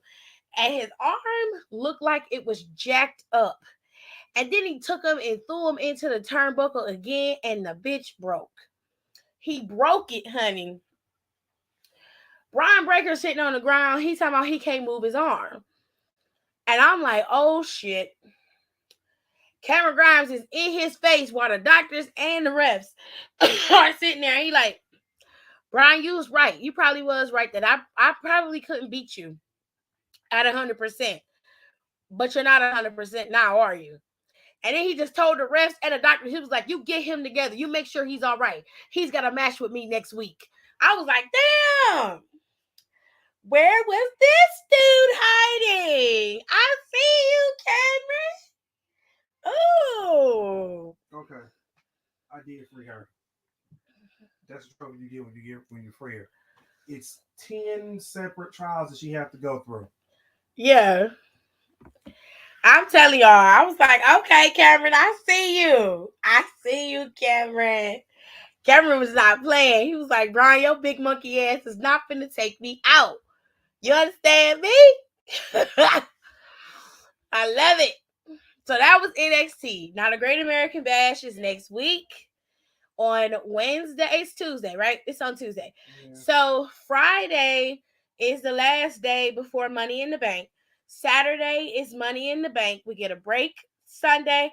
Monday is Raw. And then Tuesday, we get the Great American Bash. So just like AEW, you're getting a lot of wrestling in a week span.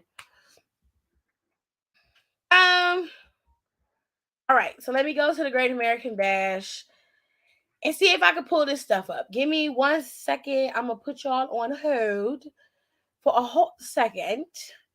Yeah, we're going on hold for a second. Yeah, just for a second. Hold, please. Damn right we take turns being wrong. I get real accountable when I'm alone. I get real about it all when I'm alone. It's so crazy missing you when I get on. Now Julio made me a Scorpio, and I might hit your phone up with that bye. Listen my da. Listen that all of this love is toxic. All of this love is toxic. All these bitches and hugs and toxic. You a damn drug, toxic. If you don't wanna see me,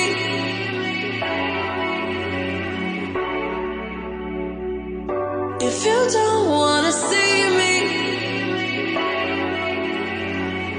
did a full 180, crazy, thinking about the way I once did the heartbreak change me, baby, but look at where I ended up. I'm open already, so moved on, it's scary, I'm not where you left me at all. So, if you don't wanna see me dancing with somebody, don't show up, don't come out, don't stop caring about me now, walk away, you know how, don't stop caring.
smooth with the rhyme. 5 years plus doing musical grind. Hip hop and beautiful grind. I compose unusual lines. I'll talk with a line like 5, 6, 7, 8. Let me demonstrate. They need lift spot. This one elevates. They act stiff part. This one penetrates. That heavyweight. Musical grind. Beautiful grind. Heavyweight. Usual line. Like heavyweight Londoner, wonder my jeans and my conjurer. North, east, south and west, I'm a wanderer. Think before I move, I'm a ponderer. Impose my will and I'm all, I'm a conqueror. War me, better off death for the opera. Couldn't see my steps with binoculars. Till I'm prosperous, no to react like phosphorus. I said these man a gas. Helium, drop that bar in a wheelie bin. Silly strap, but I'm not believing him. Silly trap, but I'm not believing him. If I was you, man, I wouldn't be seen with him. Embarrassing, if he talks, I'm slapping him, grabbing him, then kidnapping him. Now they only see him on the news like they vote, I delegate weight. Who wants to war with the region? Beat the beat, put streets in the eastern. Way too sick for the water and screaming. Subway killer, pasta for dinner. Sweet. Okay, so I finally got everything together. All right, and we're gonna talk about the Great American Bash. All right, let me get some of these comments in here. Cameron was showing out. Cameron did, baby. Oh, he was tearing Braun's little ass up. Okay, I love me some Cameron now. Kenny was watching like, girl, why? Ew, ew. That's gross. I wish he had a shirt that said "Kiss My Grits." WWE better get on that. Everyone pray for me. I got my first ever job interview tomorrow. Oh, congratulations and good luck. Okay.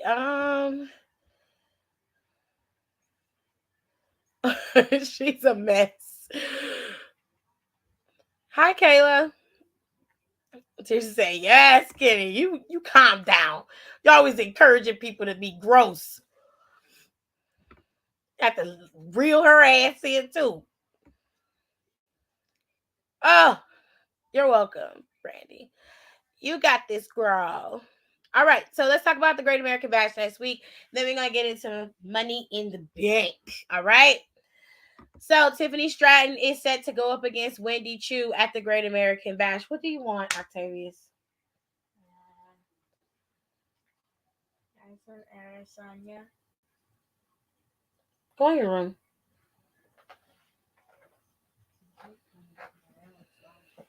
Give him one of them things up there. Shit.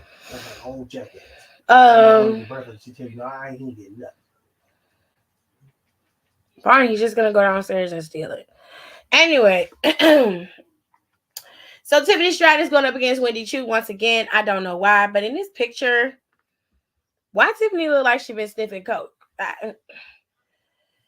Maybe that's just me and I'm being petty, but they supposed to be going at it again. I distinctly remember them going at it prior to all of this, so I'm not quite sure, nor do I understand why they wrestling again. But I mean, live your best life, whatever works for you. Let's move on to Cameron and Brian Breaker. This is actually not the picture I wanted to put up, but since it's up, damn, Brian, you almost looking. Brian Breaker almost look like he my skin color. Look at how dork. Look how dork he is, Jared. Look, that's Cameron, and then look at Brian. He borderline blackfishing. What is this between you and Mandela?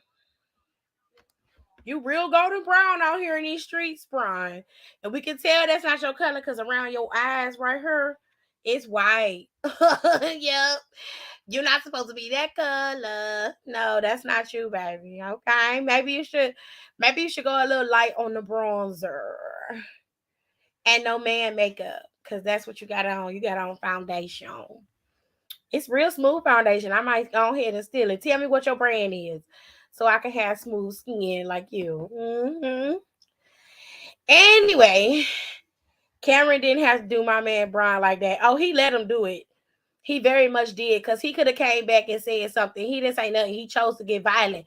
But that's when you know you ain't got no more intelligence to continue the argument. So you resort to fighting because you don't have nothing else to say, or you can't combat what he said. That's why he strung his ass up and he ended up getting his arm messed up because he not thinking. Brian Breaker is a hothead, and Cameron didn't do nothing but reel his ass in like a good thinking wrestler should, baby. Tow his little ass up. Okay.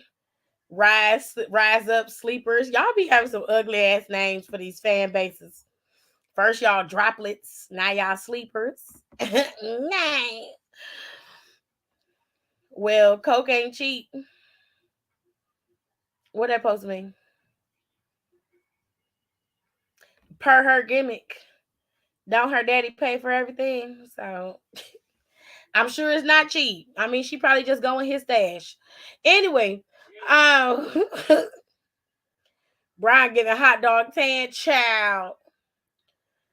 I mean, he's just so dark. It's so jarring, honey. But let's go to the next feud. We got Wesley going up against Trick Williams. I don't expect this match to be amazing, but what I do expect is for Wesley to be able to do what he does best, which is show up and show out. I feel really bad for Wes because in real life, Wesley's life imploded right before his eyes, and he didn't even have a chance to readjust and get back into the groove. He had to immediately dive back into work, which had to be very difficult when you're working with your best friend for so long. And then he abruptly gets fired because his ex-wife is too chicken shit to just accept the fact that she is no longer what he wants in his life. And she destroys not only her husband's career but implodes his friend's opportunity, mainly because the man was staying at their house while he was trying to get the divorce. It's so messed up because none of what she said was true, and it's all now it's all trickled down to Nash, and Nash is still wrestling. He's wrestling on the indies now, and I think he can make his way back to WWE given time, but it's just not right. But I'm glad Wesley ain't gave up on his dream, and he stayed and he's sticking it out, and he's gonna continue to push through and be an amazing champion. Now, what they could do, hear me out. Hear me out though. Hear me out though. Hear me out though. Ricochet ain't doing too well on the main roster, per my opinion. They could ship his ass back to NXT, have him team up with Wesley. Boom, tag team. I'm just saying, Jared. You see what I'm saying? Like, do it sound bad though? Yeah. I'm I'm just saying, y'all. Let me get some more of my butter pecan. It's so fucking good.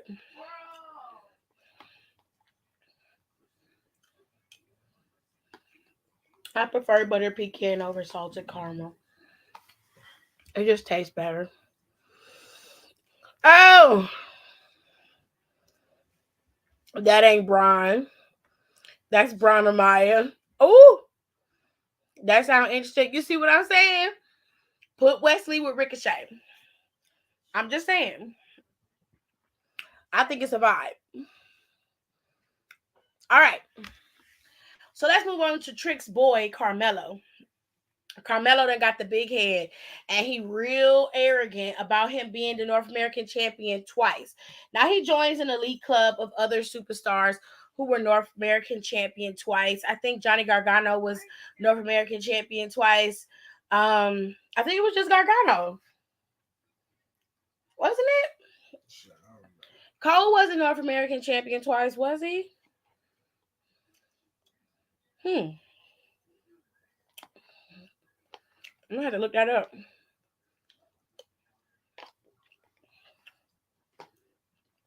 Anyway, he's so arrogant and can't see fast far his face that his ass got duped, hoodwinked, and swindled into a match with this idiot. This ashy, no lip bastard weaseled his way into this match. And you know what? I pray to the heavens that Carmelo Hayes beat this fool. Because if they have him drop that fucking title to Grayson Waller, we'll never hear the end of it. Never. Do you hear me? Never hear the end of it. Then we got the Creed brothers, the current NXT tag team champions, going up against Damien and Roger Strong. Now, is this boy, what's the name's little brother? Gable Stevenson's little brother, because they look alike. And I feel like they family. I could be wrong. I remember reading somewhere that Nathan Frazier was supposed to join West and form the new NSK. I don't like that. I don't like it. Like, don't call it MSK. Call it something fucking else. Like, really? Yeah, well, if it's not the third member, don't do it. It's been a while though. Those plans might have gotten scrapped. Like, no, I feel like that shit's bullshit. Ew, he look like a porridge flake.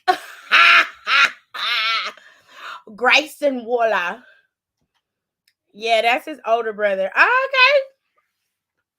But that's his family though. Okay, cool.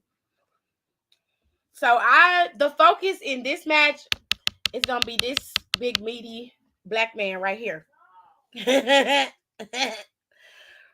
This specimen of a man is going to be the focus of the match. Why? Because we already know what the Creed brothers can do. We're well aware of what Roderick Strong can do. I personally have not seen what Damien can do. So I am very curious as to how he is going to compete. And as I said earlier in this live broadcast, he better show up because he is in the presence of very good company. And if he doesn't show up, we will see it. He is going to stick out like a sore thumb. You heard me. And finally, we have this match. So we got here Toxic Attraction versus Cora Jade and Roxanne. So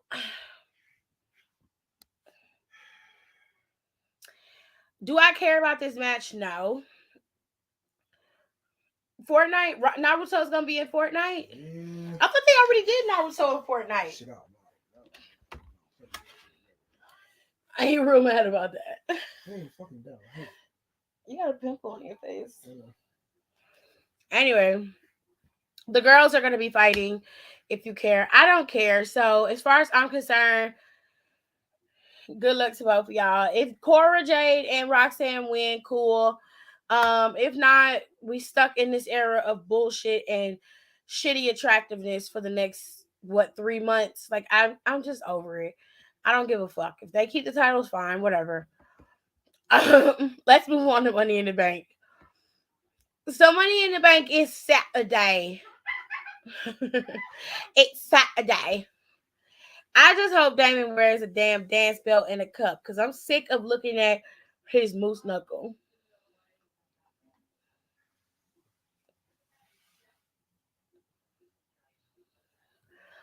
It shouldn't be a moose knuckle. Rico, it shouldn't be a moose knuckle, baby. It shouldn't be a moose knuckle. Why am I stuck on that? I'm finna Google what a moose knuckle look like. Cause if I'm looking at I'm thinking about what I'm thinking about. I gotta put you on the Google search.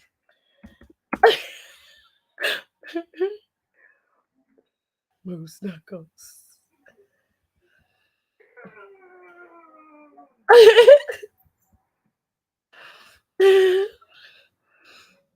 Oh, a moose hoof. Okay, I gotta put hoof in there. I just showing. It's an actual clothing company called. It's an actual clothing company called Moose Knuckle. See, I'm gonna put this in the group. I mean, in the thing, so I can make sure this is not what Rico is talking about.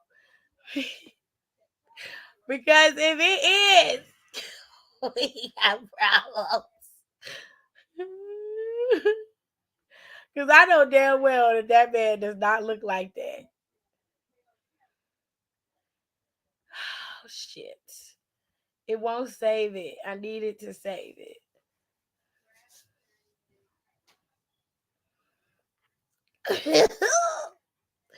Hold on, let me pull it up. Moose.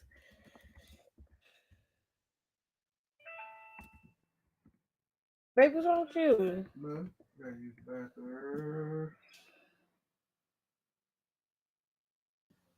Hold on, do this first. Oh! Told you to go to break.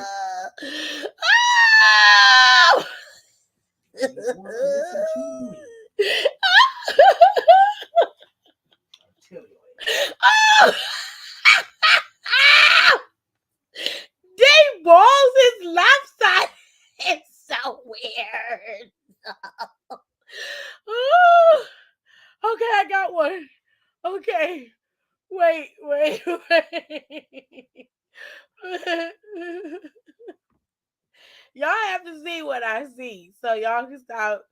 So you can understand why I'm laughing because Rico said it was a moose knuckle, so it looked like that. It looked like it looked like that.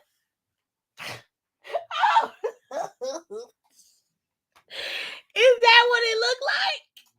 I need to know. I need to know.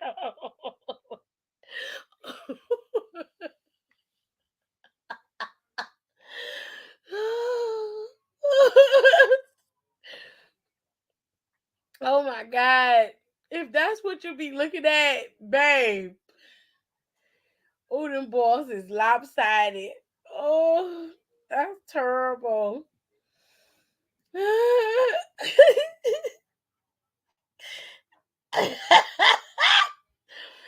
said, look at Damon Kemp in his gear and tell me that man don't need something to keep that shit in. Okay. I ain't never seen him in his gear.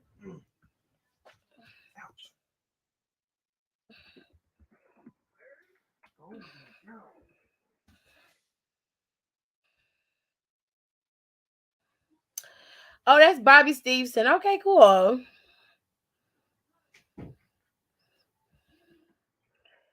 Um. Oh, he wrestled on 205 Live before. Okay, cool. He's wrestled on Level Up when it was Level Up. I've never seen him. Okay. Oh wow.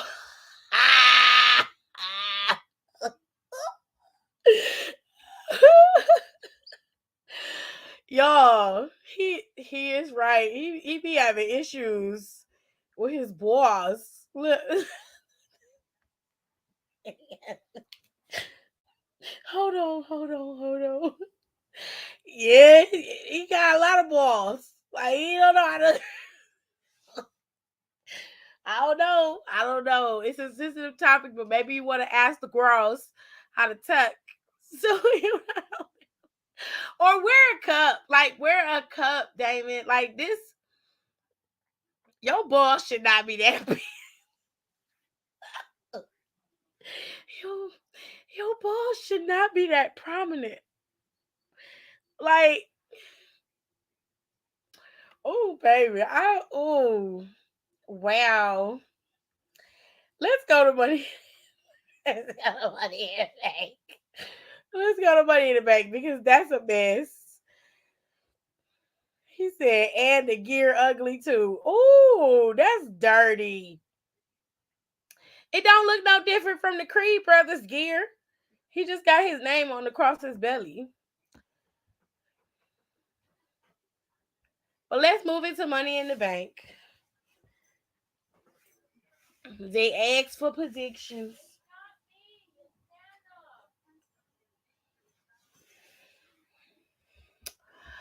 Here we go.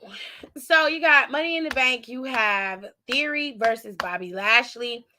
As I have stated many times, yeah, but the Creed brothers pulling it off. He's not pulling nothing off. I don't know what you're talking about. They both look the same to me. The only difference is the colors and the fact that he got his name across his stomach. The gear look the same. So I think you're just distracted by the massive ass balls he got. So I mean, he built like the thumb people from Spy Kids. I don't have to fuck him, so I don't care. That's fucked up, though. All right, so Theory's going up against Lashley. I don't care about either of these men, honestly.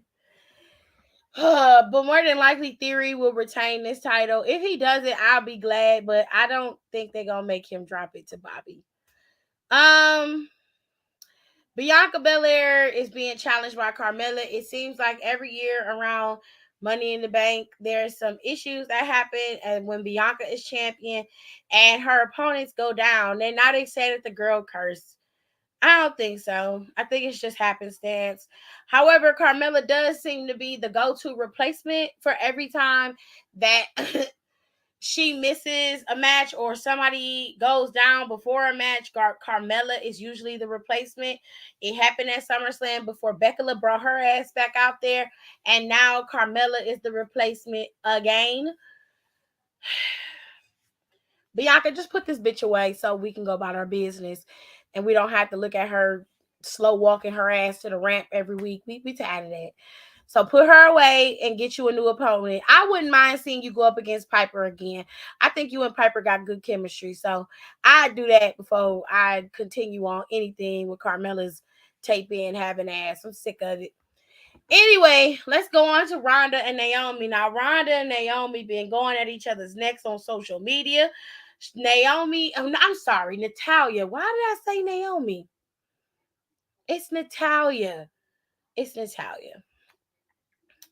I'm sorry. Excuse me. I meant Natalia. I don't know why I said Naomi. It came out as Naomi, but I meant Natalia. I must have been thinking about her. As long as they get this title from Austin Ferry, I'm good. Okay. Um, so Natalia and Ronda, whoo, Natalia and Ronda have been going at each other's necks on social media. Natalia been tearing Ronda's ass up. It take a minute for Ronda to come back, and then she'll come back. They've been going back and forth, but then they get on TV, and it's like, boom, boom, boom, boom. The last time I seen Natalia, she was out there dressed like a whack ass version of Ronda Rousey, no hips. She was not proportioned. Them hard ass titties was sitting up high and in their face. I was like, girl, police, turn down the blinders, okay? My prediction is Ronda Rousey's going to beat Natalia. End of the story. And then they're probably going to go into the storyline of Shayna Baszler and Ronda, which I think they should continue that story into Clash at the Castle. And then it should end at the pay-per-view in October. Let that be a 3 battle feud so you can give time to build up new people. And then you can move into Survivor Series, which should be Ronda versus Bianca. I think that'd be a cool match. And then you can have Ronda, go into Royal Rumble with whoever as her opponent and possibly go into WrestleMania again. And you'll probably have Charlotte back on the roster by then too. So it's a lot that goes into it, but they can make this work in Ronda's favor, especially with Shayna Baszler. And if you watch Ronda's channel when you're Ronda on the road, you'll see that they're kind of setting the tone for them to have a little budding feud between the two of them, which I thought was pretty clever and very fucking smart. It is also up on her Instagram. It really works at driving the nail home, the two of them being friends and her being friends with Natalia. This could cause the fracture that they need to build off the next pay-per-view or the next feud for her. And leading into SummerSlam, it could be a good marquee match as long as they give Shayna Baszler the time and the spotlight to make herself look like a plausible threat to Ronda's title. Now, moving on to the next one, we have the Usos versus the Street Profits. We want the smoke. Now, who are you rooting for? I'm rooting for the smoke.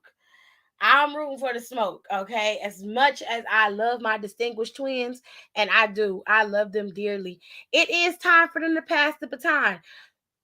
They've been champions for over 300 plus days, SmackDown Tag Team Champions, and then having the Raw Tag Team Championships as well.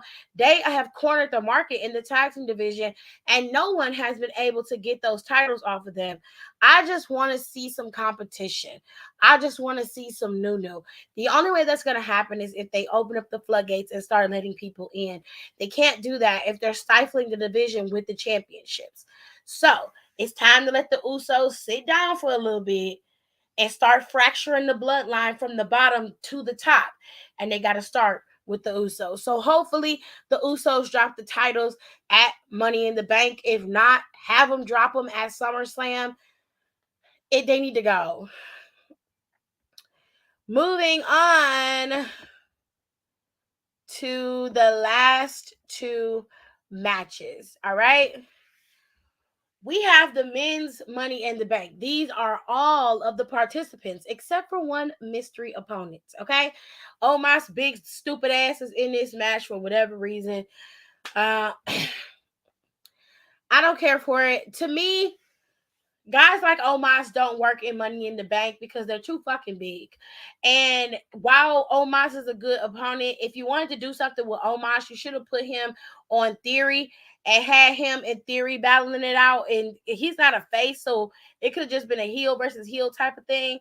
And you could have put Bobby Lashley in Money in the Bank, and you would have had a bunch of former champions in the Money in the Bank competing for this opportunity. I would have liked that better than Omos. Omos is not athletically gifted enough to be in Money in the Bank. He's horrible. And I don't get why everybody's all behind him. And I'm like, okay, I'm glad he repping for Nigeria. I'm not shitting on Nigeria. I don't even know if that's where my ancestral grid come from. If it do, I'm not shitting on my people, okay? I'm just saying. The man is not athletically gifted. Just because you big and 7 feet do not mean that you can wrestle. It just means you big. I mean, that's it.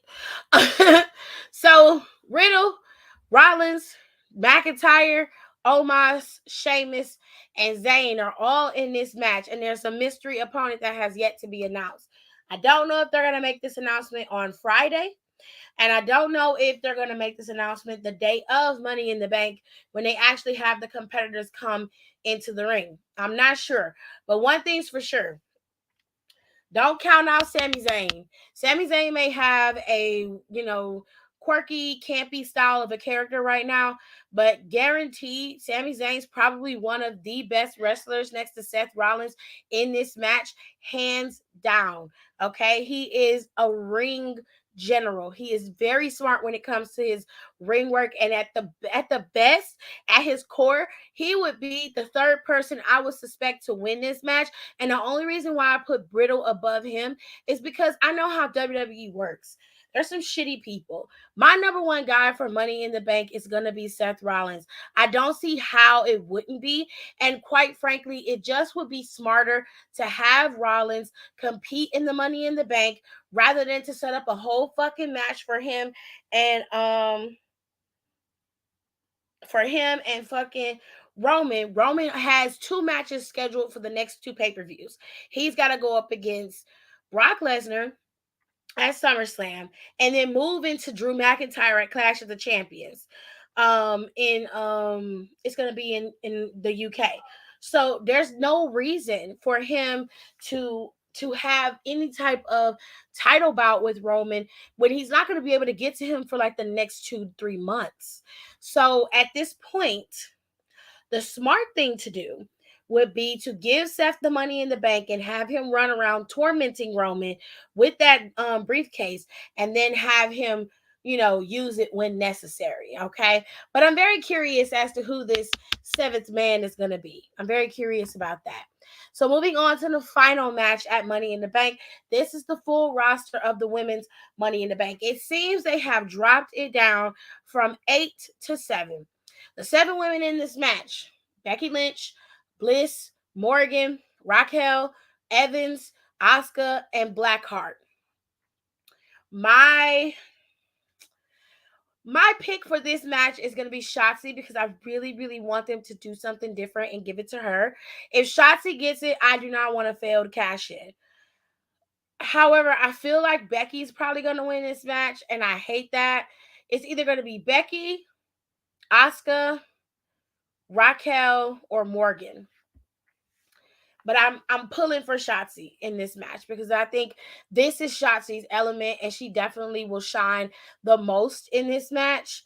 Like, I really, really want her to win. But the 4 that I have to pick that could possibly win this Money in the Bank is Raquel, Becky, Morgan, and Asuka. Those are the ones I think will win. No, I'm gonna take Asuka off of there. Asuka probably wouldn't, but they probably give it to Lacey. So let's do Lacey, Raquel, Morgan, and Lynch. All right. So there are your Money in the Bank predictions, people. All right, there it is. There it is. There it is. Okay, we ain't got to We ain't got no more. All right, hopefully they do a really good job and we enjoy it because we need a decent pay per view. Okay, we need a good pay per view. And then at the end of the month, we're gonna get SummerSlam. So, whoo, we get SummerSlam right at the end of the month, child. So, okay. Now that's all I got. I ain't got no more when it comes to wrestling. The only thing I wanted to talk about was Raquel. Also, Titus came out and talked about this, but Raquel revealed that she was a product of rape and she's on the side of pro-choice when it comes to the Roe v. Wade situation. Um as is Titus. He said abortion isn't something that I technically believe in, but I understand a woman's right to choose, which I can respect. He said my mother chose me, and I was a product of rape, and I was like, wow, there's so many people that were a product of rape.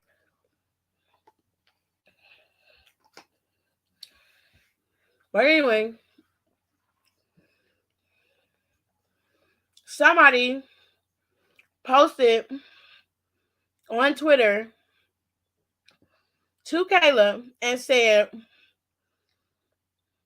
that her mother was probably a liar and had a one night stand and then called it rape.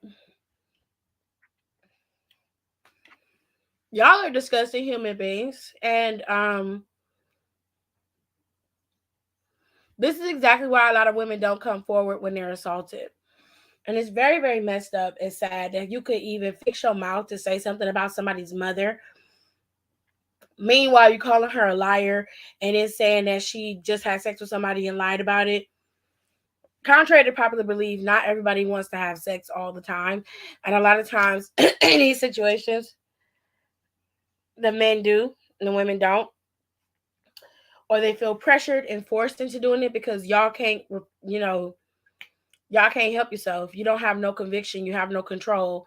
So, oh, she made me like this. She gonna leave me like yeah, blue balls and all. hmm I'm gonna talk more about this on the podcast with the girls, but this was very very upsetting to me that somebody had said this to her, and the fact that y'all could say that with so much conviction.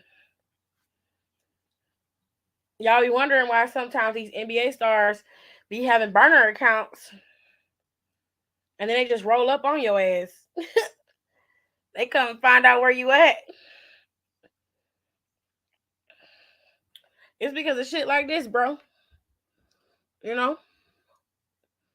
But anyways, that's my wrestling news. They had blood and guts today for AEW, but I didn't watch it. Nicole went.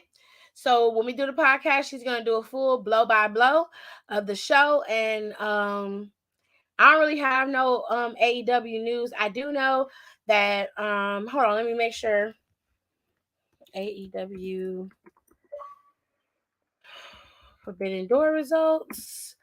Since I ran down the other stuff, I'm just gonna run down the results for AEW's Forbidden Door really quickly. I'm not gonna do anything crazy. Um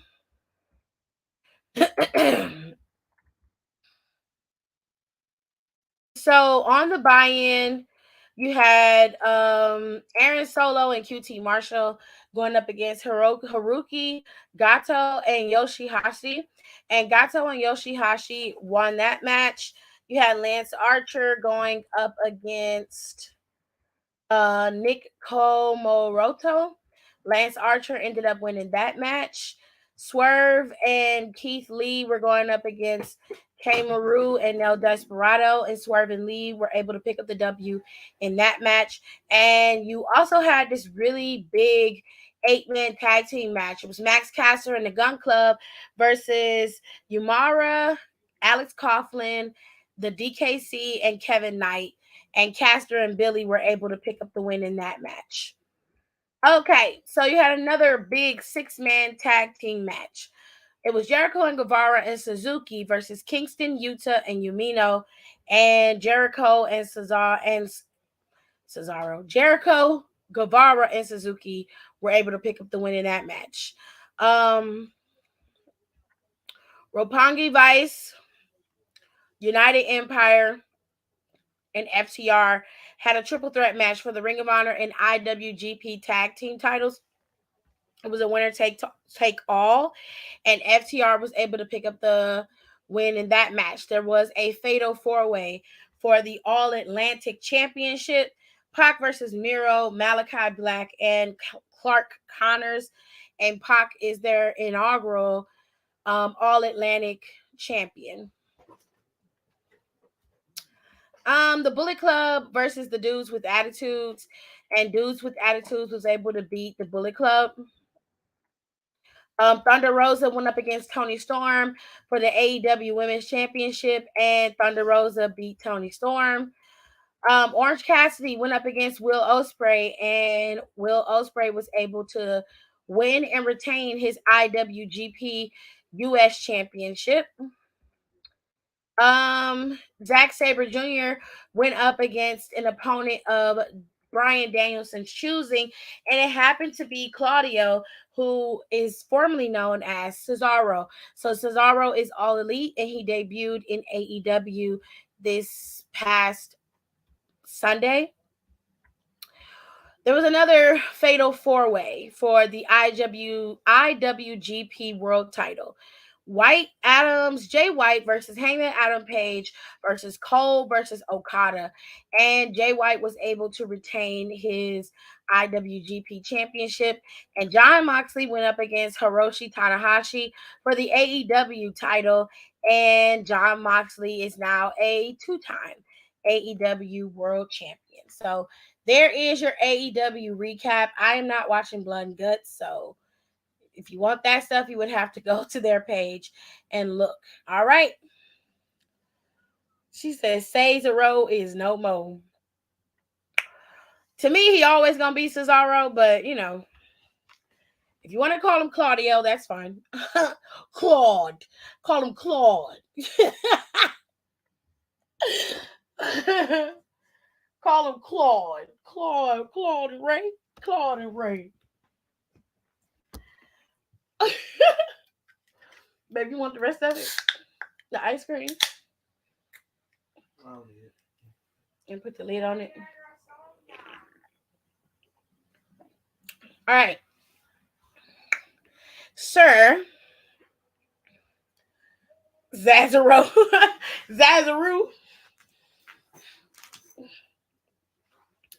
That's actually not bad. You know, call him Claude. I'm gonna call him Claude. Him and Daniel Bryan gonna be Claude and Ray. Anyway, so that's all I got for wrestling news. I did not watch Impact because I can't. Impact does not come on a channel that I can watch. I am not gonna watch it on Twitch. I don't like it.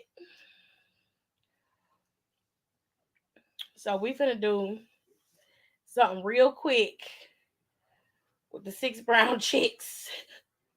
We finna go to the SBC chat and pull up the 6 brown chicks for this week. It's called Wednesday Wisdom, and they're on Twitter. So let's get to the first question. I'm gonna do these questions, and then I'm gonna be out y'all here. There's only 9 of y'all in here with me, so let's do it. That's this girl on Twitter, TikTok say I love her. She's so funny. Anyways, let's go to question number 1. Our relationship started as a one-night stand, and I was very freaky from day one. She says, I like to suck his toes, lick below the belt, front and back. She right there looking at his parking spot.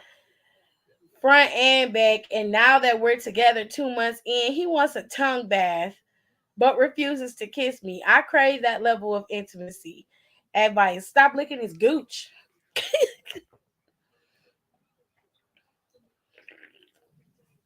No, for real. Okay. I need some tissue.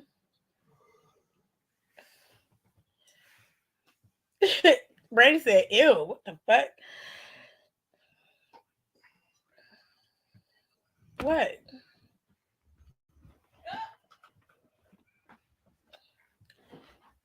Now, the way I see it is, if you can do all of that, he should be able to kiss you afterwards.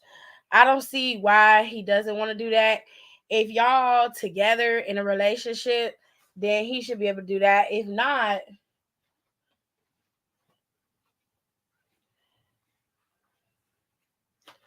then I feel like y'all not in the relationship.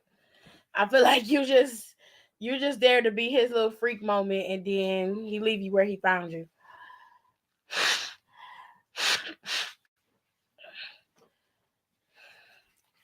You think it's more than that, but it really ain't. Because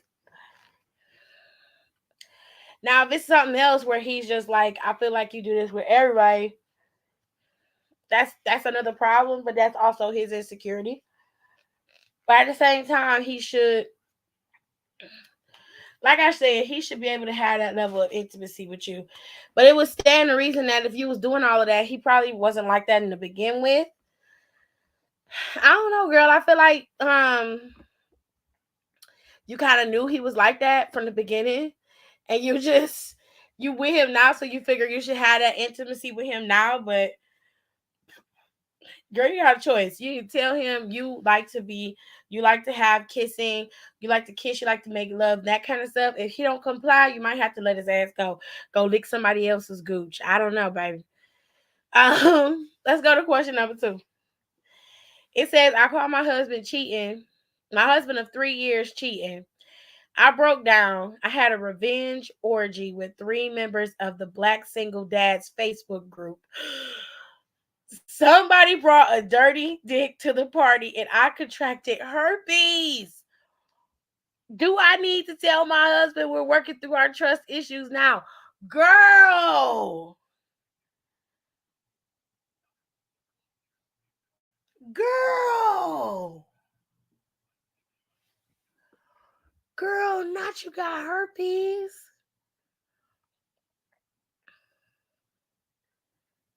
Wow. She got herpes. Oh my God. Do you I need to tell him? Girl, yes. What kind of question is that? Honey, you cannot not tell him that you contracted herpes. See, this is what I be talking about. One thing my daddy always told me, and I'm gonna pass this down to y'all because I feel like words of wisdom in the Black community, Latino community, Caucasus communities, whatever community you a part of, LGBTQ plus IA, all of that, hetero, straight, bi, whatever. In all the communities, you need choices of wisdom from the elders, even if sometimes you don't like them. They do have balls of wisdom. And my daddy used to tell me all the time. He said, "Well, you in a relationship with somebody, and you with them, and y'all down." He said, "You always keep your nose clean." Okay, because you never know how things could turn out, and you don't want them to have no reason to spray you with nothing. You always keep your nose clean, and in this case, you keep your legs closed. Just because he cheated, do not mean you have to go out there and cheat. You know why? Because one, you cheating on him ain't gonna change the fact that he still cheated on you and that you hurt. It ain't gonna change that at all. And number two, it's not gonna be the same visceral reaction that you have.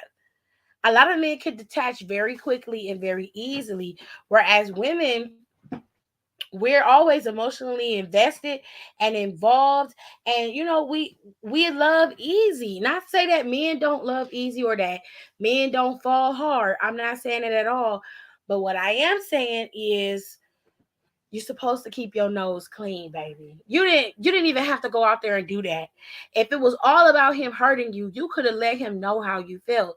You going out there and revenge cheating is not gonna do nothing, because you end up in the situation you're in now with an STD, or you could have got pregnant. And at this point, I bet your ass wish you would have got pregnant. Girl, you got the herpes. Oh, that's life. Now it's treatable, but you need to tell him. You cannot. This is not healthy. Okay. You cannot be recovering and fixing your relationship and you still building on the lie.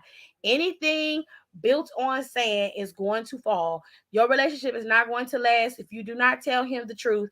And if you tell him the truth, it might not last. That is the risk you take when you lay down and let somebody else have sex with you with no damn condom. I don't understand it. Y'all having orgies with no condom. It's still HIV and AIDS out here. Y'all done forgot. That shit is still prevalent. And there's new diseases popping up every day. Look at COVID. Now monkeypox is being passed sexually because people are having sex with the open source like they do with herpes.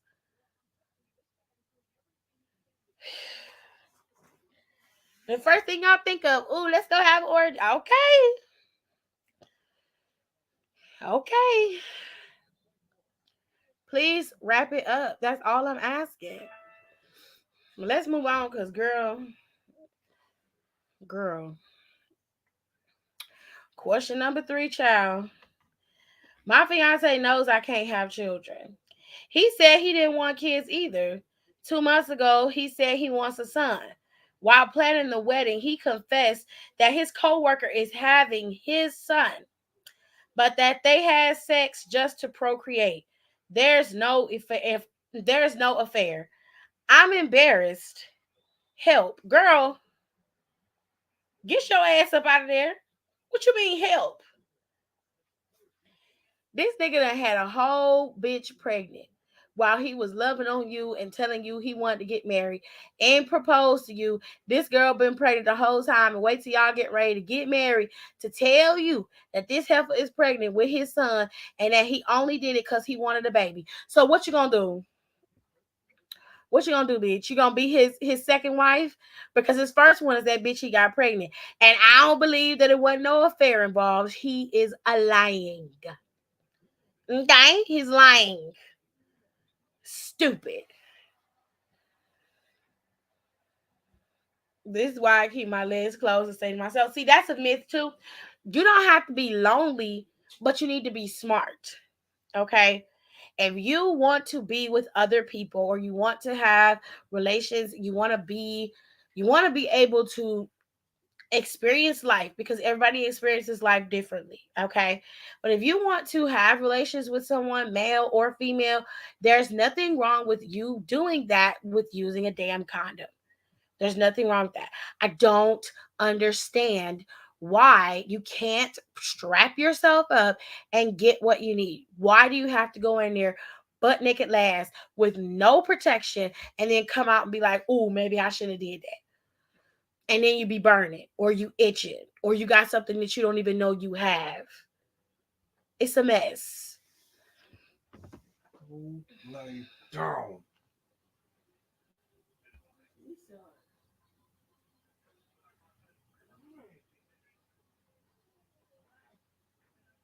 Shut up, Tay.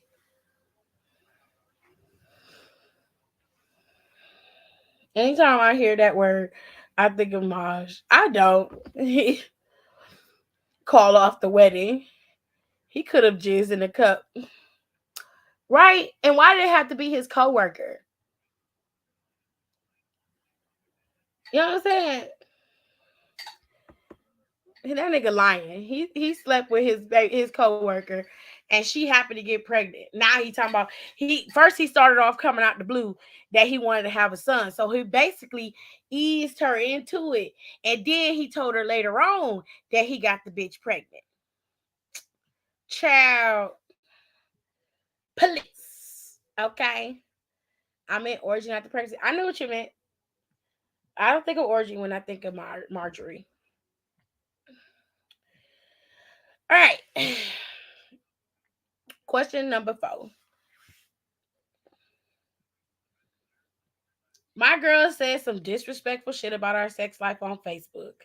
I went to her salon and told her that half of those females she worked with already got with me. And that's the truth. A huge fight. They turned on me with hot irons. I pressed charges, but I want her back. Advice. Let me get this right. Your girl put you on blast on Facebook, so you got mad. and you decided to go in her salon and tell her that all of the girls that work at her stations, oh, you done got with them at some point.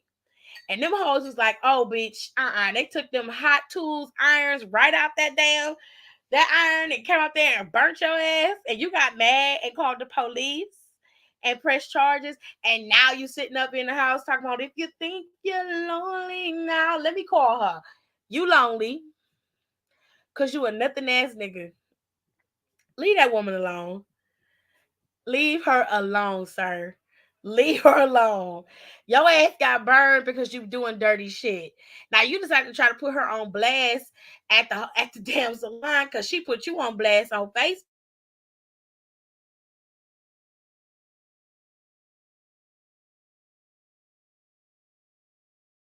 me that you didn't do nothing.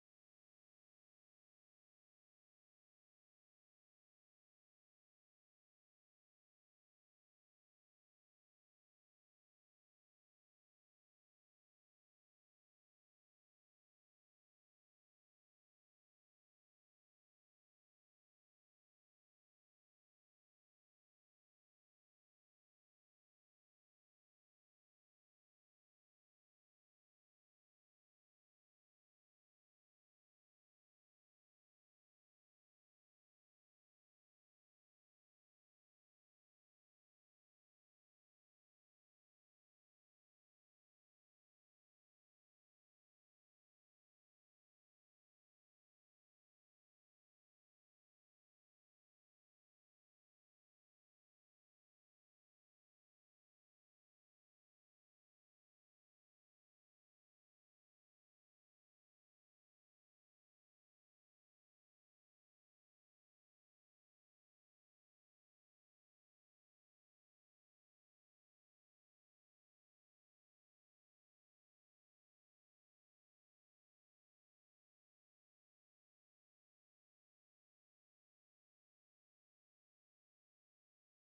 Okay, great. It kicked me out. So that was nice. Anyways,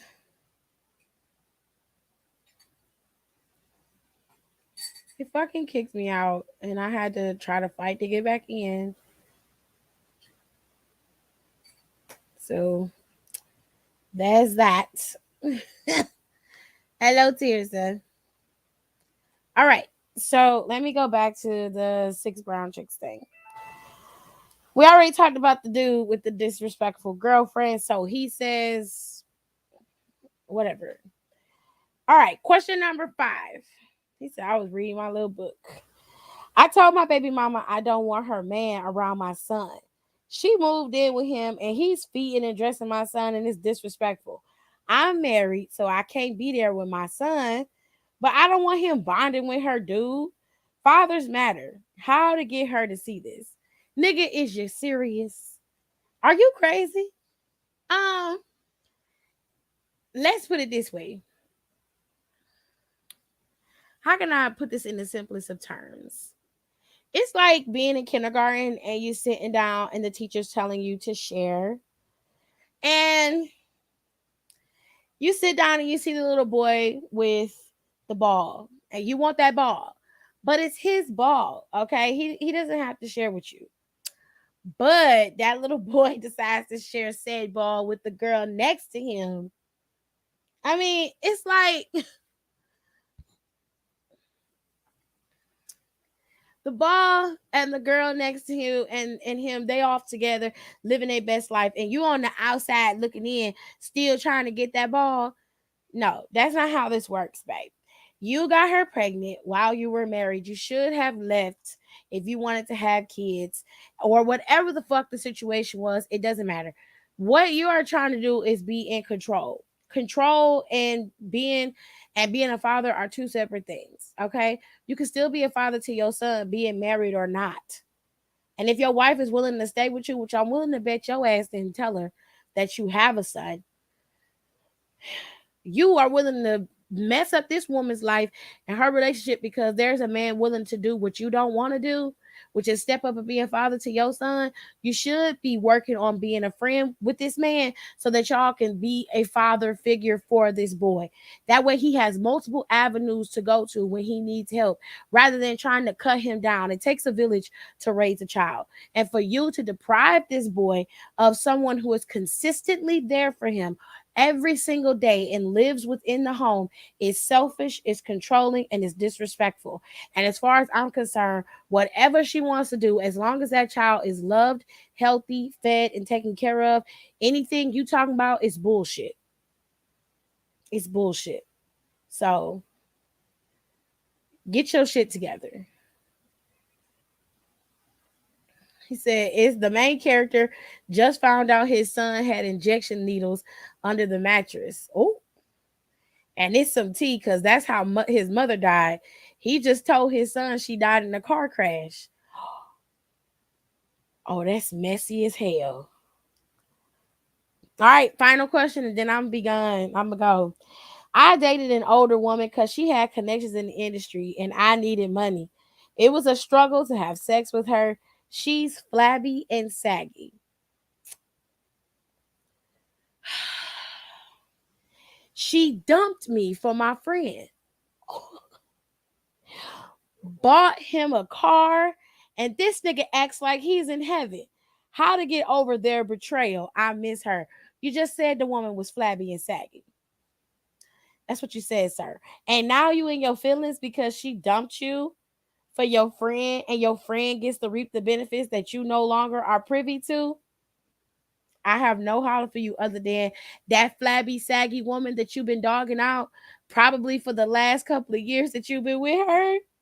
Baby, she dropped your ass like a bad habit because you were no longer of use to her. And she went to your friend who probably giving her what she need, blowing her bike out.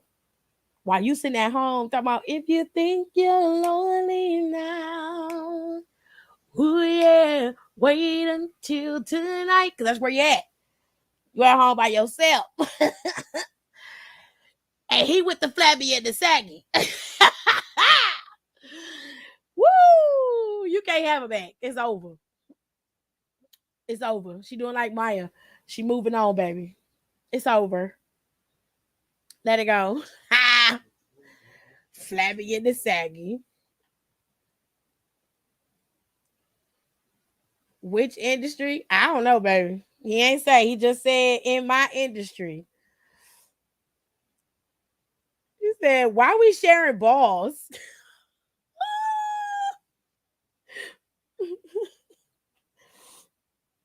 Tears up.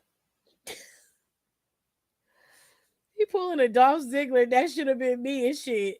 Child, I'm sure Dolph wanted to scream that to Nikki Bella, but I don't think he wanted to be John Cena, bro. Just saying. The only balls I'm sharing is the one in my mouth. I have to say, get it together. Every time Malcolm leaves, she turned into a whole freakazoid. I'm like, please come get your lady. Please. Please hold her up. Just hold her. Please. Then you got to show a little tenderness. Cause she getting on my nerve. Do something with her. Child. Anyway. That is it for the 6 brown chicks question. At least these wasn't too bad this week. Cause last week they was tripping. Okay. Yana, she a freak bitch. Well, she has a test to that. That is her business. That is her business. All I say is be safe when she's safe because she only doing it with her main. So live your best life. I ain't mad at you. I've been deprived of peeing for over a year and I ain't that fiendish. Well, Tirza ain't been deprived. So when said peen that she gets on the regular is leaving, you feel a little, cold, lonely. Plus, she love Malcolm. She is head over heels in love with him. So him being gone like that makes her a little lonely, clearly. But he calls and makes her happy. So there's that. Yeah, no. Like I said, when you be getting it on the regular and then that said peen leaves and you're not getting it anymore, it can be you can be kind of like coming off of a drug, especially when it's where it needs to be. It can be a little addictive. If that's how they say it, it's a little addictive, yeah. Anyways, I hope y'all enjoy Money in the Bank coming up this Saturday. I am going to do the preset for Money in the Bank for our podcast and get that up tomorrow. Hopefully they don't do nothing crazy and I don't have to add no edit in there Friday, but whatever. Also, the Great American Bash is also Wednesday, and those have a little bit more storylines to it, so I might be able to jazz them up a little bit and give y'all the precursor for that. So I'm gonna do both of those this week and get them out. I'll probably do them tonight while everybody's sleeping. Get them done and get them pumped out so everybody can listen to those before the shows come on Saturday and Wednesday. And that way, everybody will be prepared and set for the results show that I do. And I'll let you guys know how everything went down there. And I'm coming back on here Monday night after Raw and go live because I can't go live on my Instagram because Instagram has now flagged me once again because they claim I'm in violation of the community guidelines. So I may be switching over to YouTube more often for my lives and not going live on Instagram at all. Keeping my posts down to PG because they won't let me be great. So, y'all keep it funky, keep it breezy, and I will talk to you guys later. All right. It's been a long day. I am tired. He said he already told. Okay, hold on. Because Instagram is anti-black and anti-gay. Damn. He already told me he's gonna butter my biscuit and break my hips when he get home, and I love that for me. Girl, you making the rest of us feel like we ain't got nothing going on. Shoot, some of us still trying to get our lady parts together. Damn. We don't care, Tirza.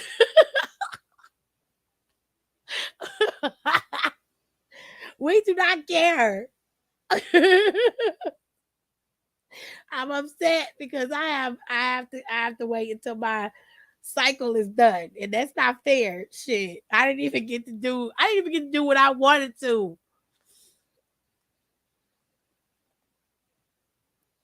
With her petty ass. She's just petty. Anyway, I will go live again. Maybe I'll go live Friday. I'll go live Friday after SmackDown. I may go live tomorrow where we can just shoot the shit and just talk. Um but yeah, that's it. So I will see y'all. Maybe I'll see y'all tomorrow if I feel like it. I'll let y'all know via Instagram. Okay? Peace. I got to go. Before Tears start talking about her man again.